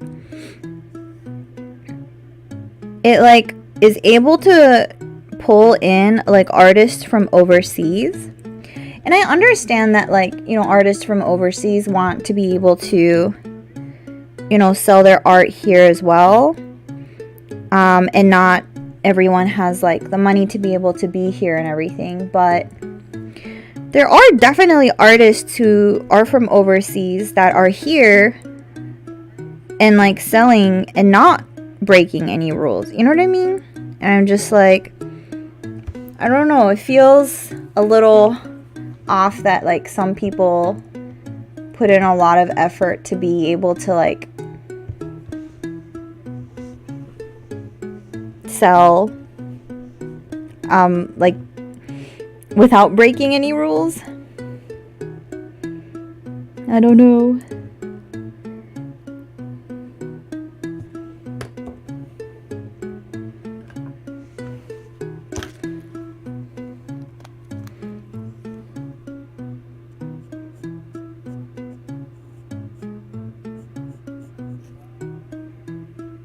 Anyway,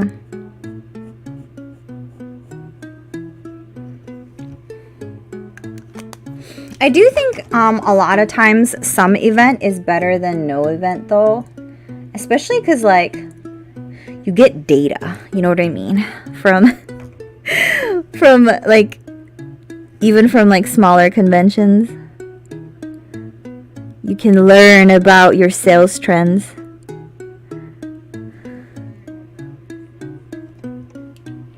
A is growing.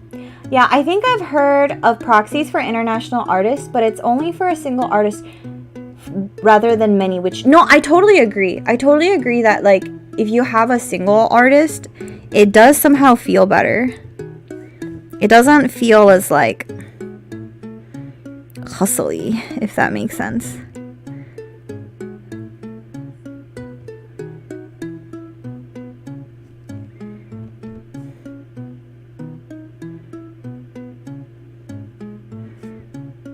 But again, I don't want to be hypocritical because, like, at the end of the day, everybody's just trying to make money.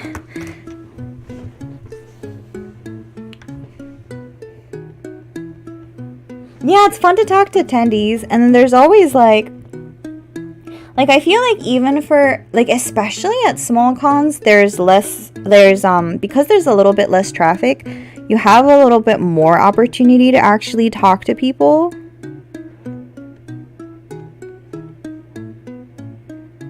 I know, like, because of my schedule, I, like, tend to end up just going to, like, the big conventions, instead of, like, some of the smaller ones. But when I'm at, like, Anime Expo, it's really hard to, like, talk to other fans. Because, like, if there's, like, 5 more people behind this customer, and like people, and also I feel like people in like Anime Expo, they like have a checklist of things that they want. They go in, they get what they want, they go to the next store, you know what I mean? Which I'm very thankful for people who are buying my stuff. But it's also not like, and it's really loud too, so it's not like the most like friendly place to just chat about stuff sometimes.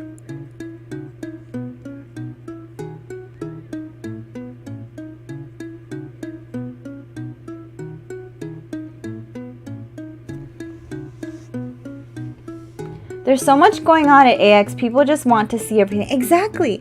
And honestly, like, AX tickets are so expensive too that it's just like, you gotta get your money's worth.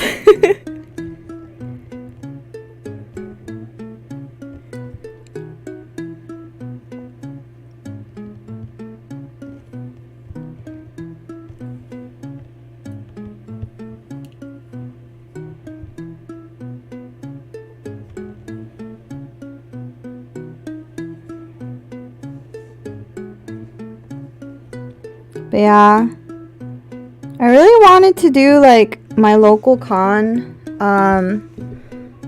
this year, but like the scheduling didn't work out.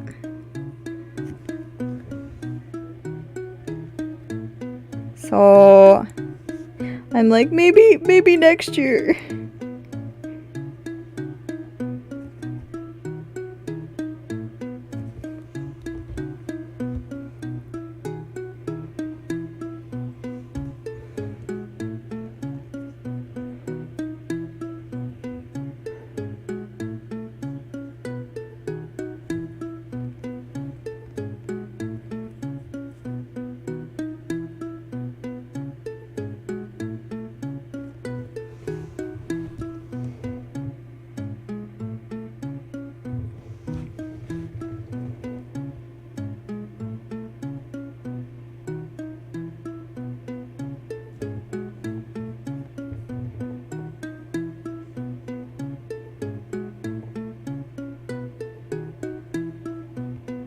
Oh no. I keep coloring outside my lines.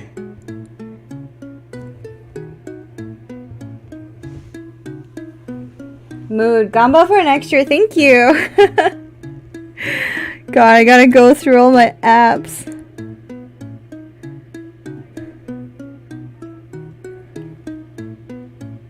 Actually, I should look up to see what apps are all open right now. It's October, so most likely cons that are in like March/April are probably starting to open up.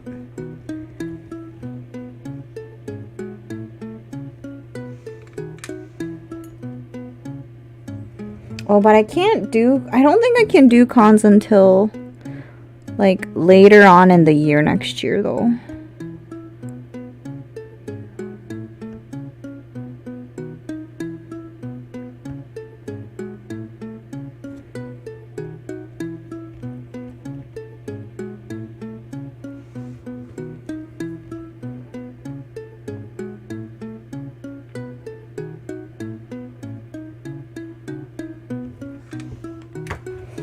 Do I have any more Hello Pandas? I have one more. My last one.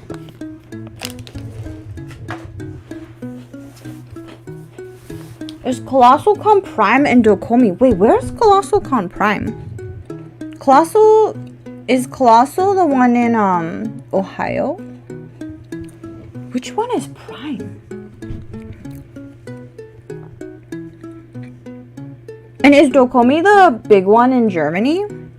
I've always wanted to go to that one, but I don't think I could fly for one right now.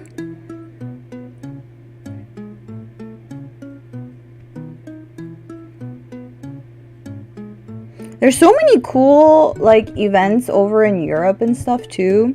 I was always afraid of like trying to figure out taxes and customs and stuff.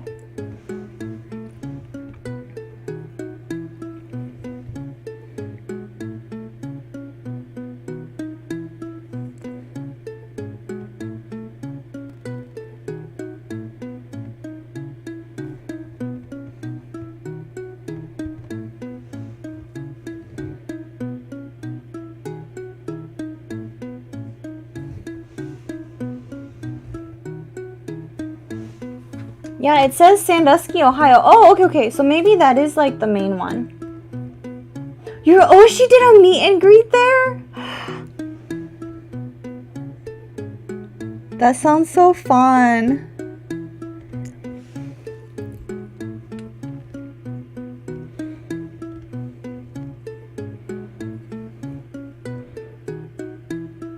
One day, I would love to meet and greet with my Oshi.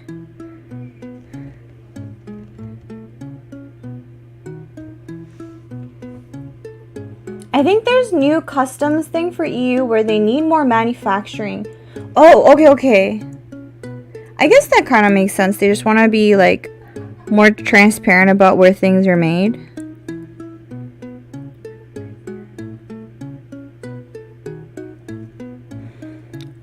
I'm like so afraid of like getting tax stuff wrong.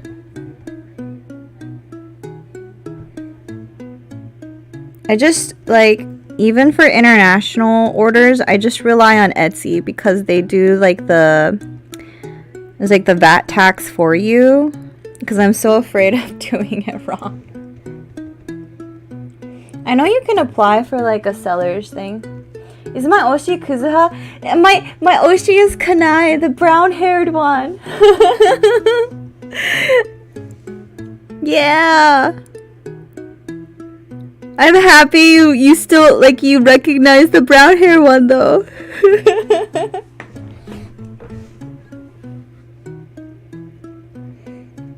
But yeah. One day perhaps. I was like originally so excited for they were going to have a concert at AX and it like fell through, which is like a whole nother story thing, right? There's like a lot of stuff going on in the background, but it's okay. It is totally okay.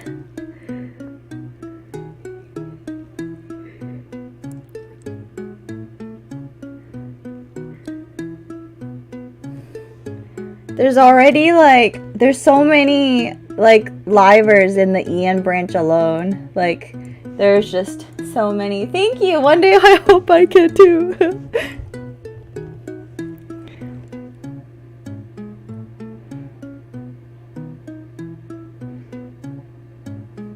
Maybe if I continue to go to cons.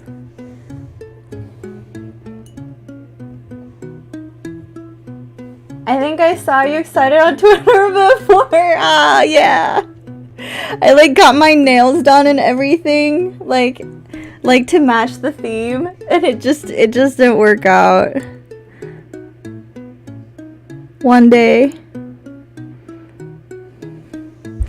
But yeah, I always really want to go to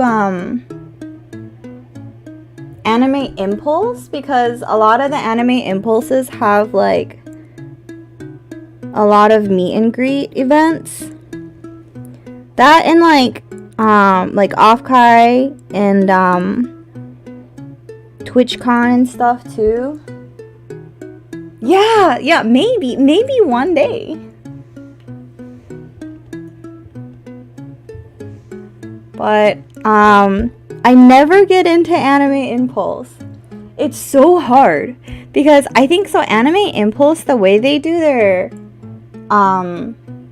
sign-ups is that they do, it's first come first serve, but there's a priority first come first serve for artists who have sold there before. And then only a fraction of like the tables are actually released to the public first come first serve at a later point, is the way I understand it. Yeah, and that's the other like thing that I've heard about, that like the impulse events are like kind of chill. They're only 2 days, like they're not too busy. And I was like, maybe that means I'll have time to do all the meet and greets. But yeah, so like if you don't have priority, I think it's harder for you to get in. And the way they do their first come first serve is like you have to put a table that you want in your cart, and then you have to go through all of like your address and your payment and all of the sign up stuff. And then at the end you can check out. But if somebody but you can have the same table be in multiple people's carts at the same time. So if you're not fast enough at filling out your like address and payment information, then by the time you get to the end, somebody else would have already bought that table. And you don't know. Anime Impulse LA, I think, sold out before it went public. It only opened prio for people that did the last... No! Let me in!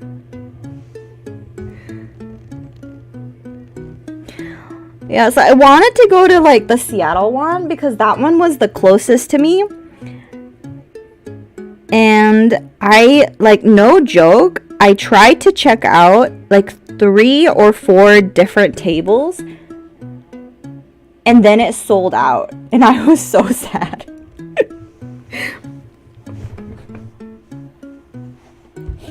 Autofill, dude, see, that's what I need to do. I just need to like go to my Google settings and just autofill absolutely every possible thing that they could ask me before I get there. If you don't have prio, then you usually have to sign up for interest form for one of the less popular events in Super Speed. Oh, actually, that's a good strat. Like the Texas one, or like wasn't there like a Phoenix one that maybe wasn't as popular? Oh wait, oh no. What do you mean by really iffy? Anime Impulse has a lot of checkbox. Yeah. It's true. But yeah. One day.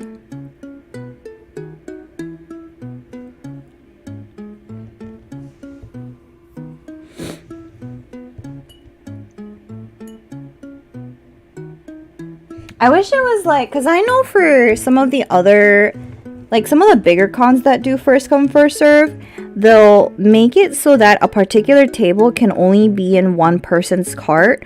So all you have to do is like try to click on the table that you want as fast as you can, but you don't necessarily have to fill out your information after as fast as you can. Like I think AX used to be like that before they went juried this year, I think.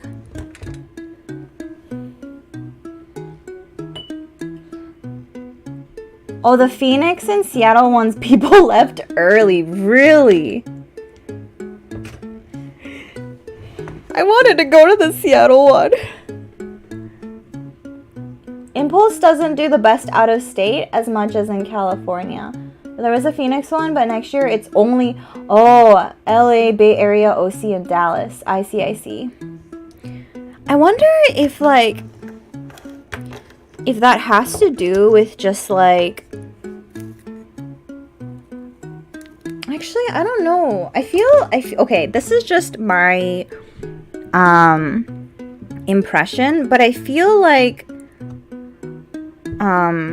VTubers are more popular in California, and like I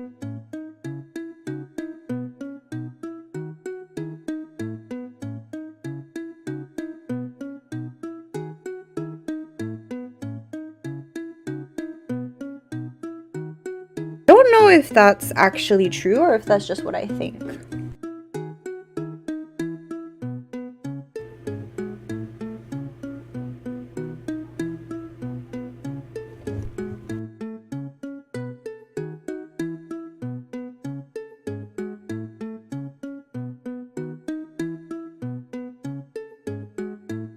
The last Inktober I did, I like ripped through the paper.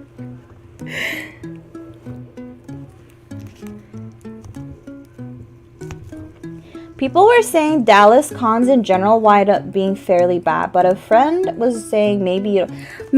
I think with cons it's so hard to tell sometimes too. To be fair, I've only ever done one con in like Dallas, and it was a con. And I remember that one, I think when I did it, it went pretty well.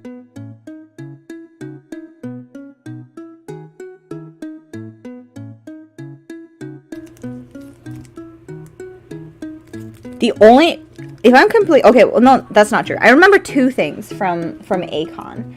I remember that the staff were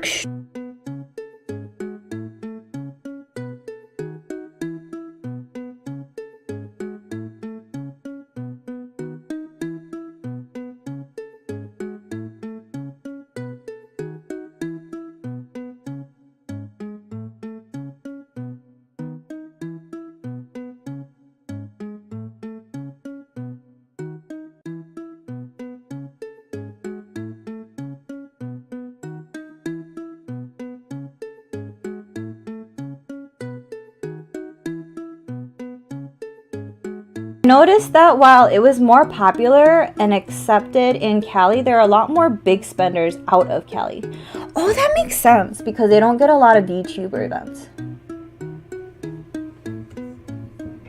Oh, is my mic cutting out?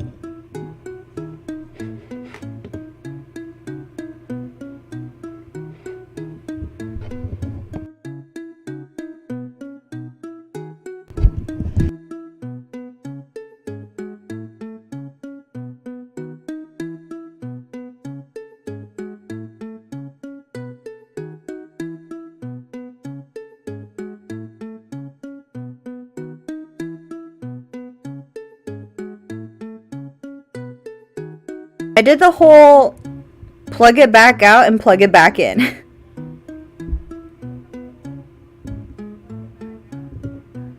So hopefully it'll be okay now. But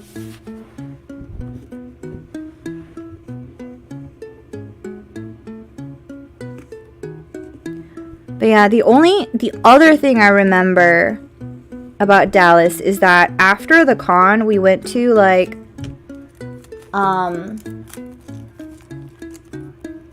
oh, it cut out before we could talk about. Oh, okay, so the A-Con staff were like super duper nice. Like it felt like very, I don't know if it was Southern hospitality, but it was like they were super welcoming, and they had one cart that they pushed around with snacks and water and hygiene products. And I was so impressed. And they were like, yeah, if you need to get up, let us know. We'll watch your table for you. And like all the helpers were like super interested in helping people.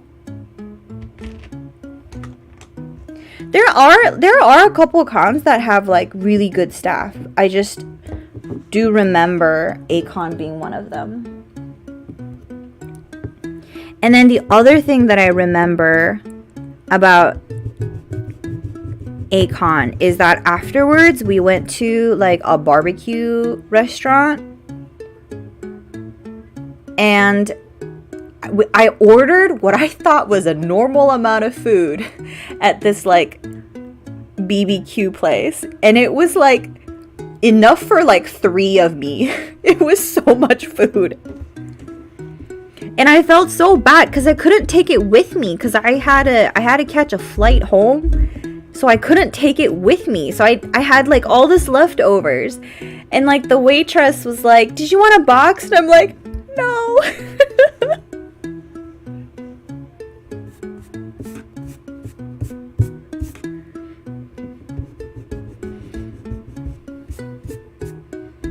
I should have just like taken it and like, I don't know, give it to a homeless person or something. They probably could have had better use for it than me.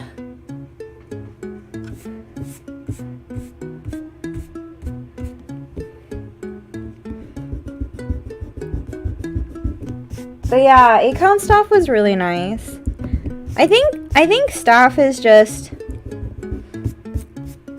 even within a single con, it's always like a hit or miss too. Cause I know one of like the big ones that people always talk about is Anime Expo.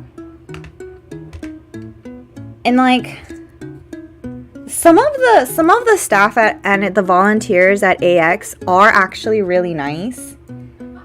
And then some of the other ones are like a little power trippy. I don't know.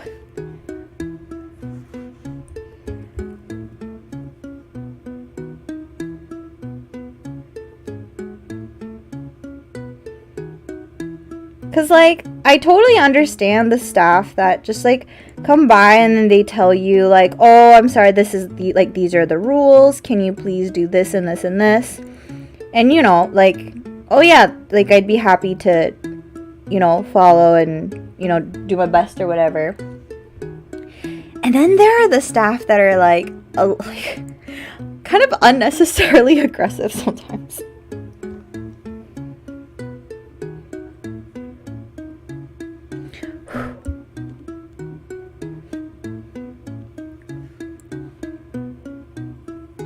Yeah, I've heard some mean stories on Twitter and my friend. Yeah. Like, I get it.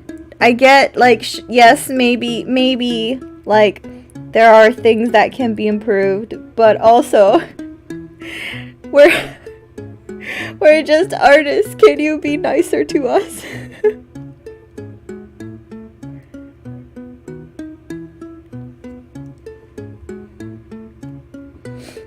I heard like a lot of stories about how like artists were being told that they had to maintain their lines at Anime Expo, but like that's so hard to do because because first of all, they only let you have like 2 people at your booth, like at any time. I think it's like you and your helper, and if that's the case, then if you send your helper out to go manage the line, then the line moves more slowly because there's only one person behind the table now. I don't know.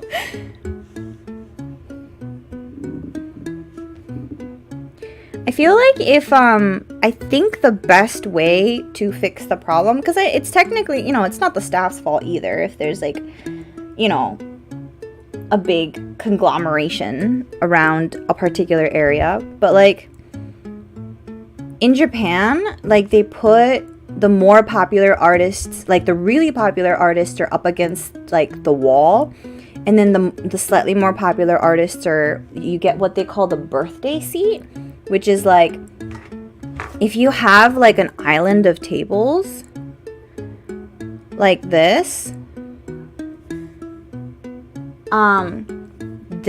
this seat here and this seat here, they call it the birthday seat because it's like, what is it? It's like the seat when you have at a long table, you know, and like the head of the household or like the main host person or whatever sits there.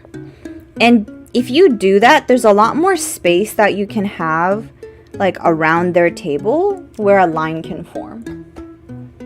And I feel like if we implemented something like that, it would be, it is really cute that it's called a birthday seat.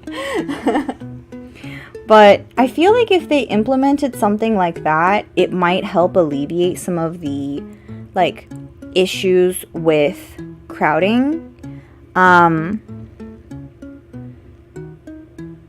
But I guess then that means like staff will have to figure out like who is more popular, I guess, at like the con and stuff, which I understand isn't like an easy task either.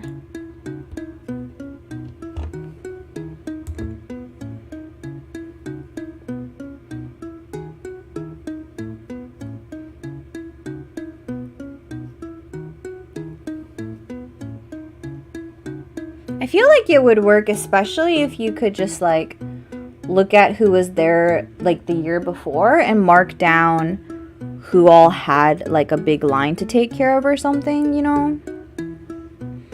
I don't know.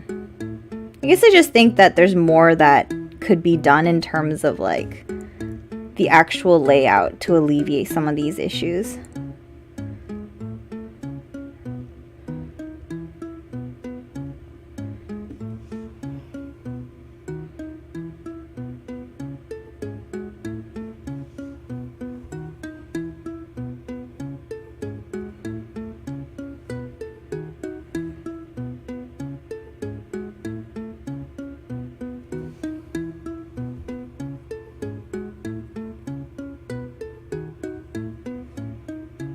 And yet, despite all this stress, I will still apply to AX every year.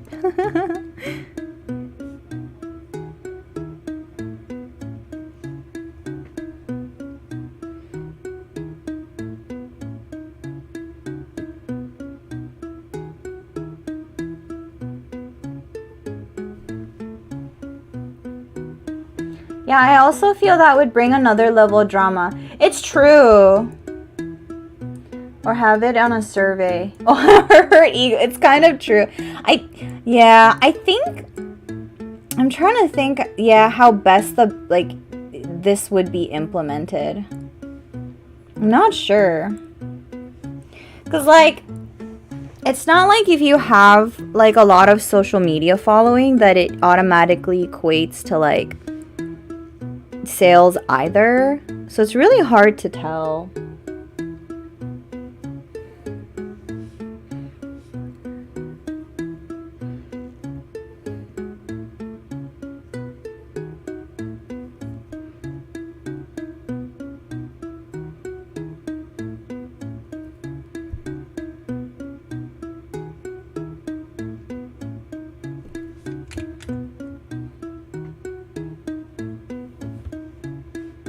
I want to go to AX again. Oh, thank you so much. AX is, okay, I think to be fair, this year's AX as an attendee was quite nice. In the sense that, like, every time I tried to walk through the doors, it was, like, not bad. Like, there was no line, at least, like, the door that I always went through. There was never a line. And it wasn't even, like, staff line. It was, like, a regular normal attendee line.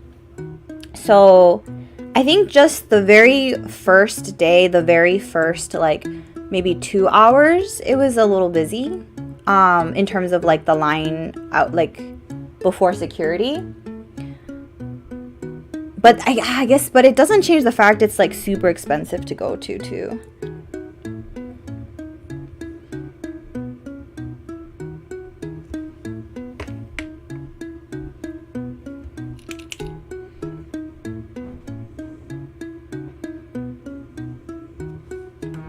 Oh.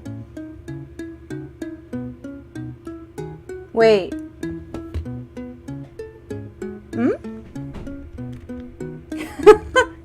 My phone died. Whoops. So I needed 2 cameras. So I have a webcam that tracks my face for my avatar, and then I had a phone that was recording what I was doing on paper, but that one died. Whoops. I didn't plug it in. Oh no, it's so warm. It tried so hard.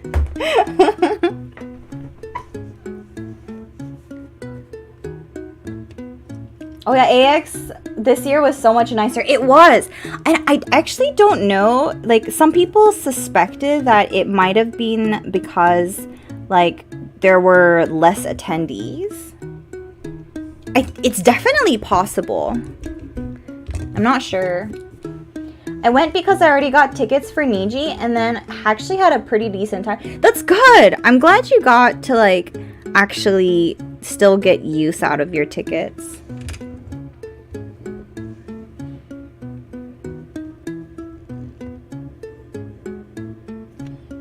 I'm glad you still enjoyed yourself.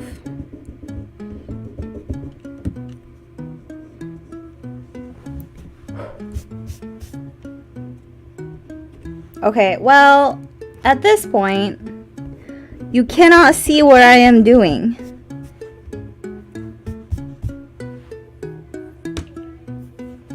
So I think that'll be it for today.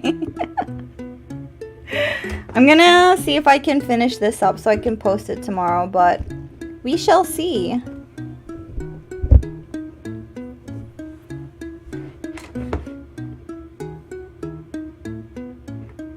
Thank you so much for hanging out, though.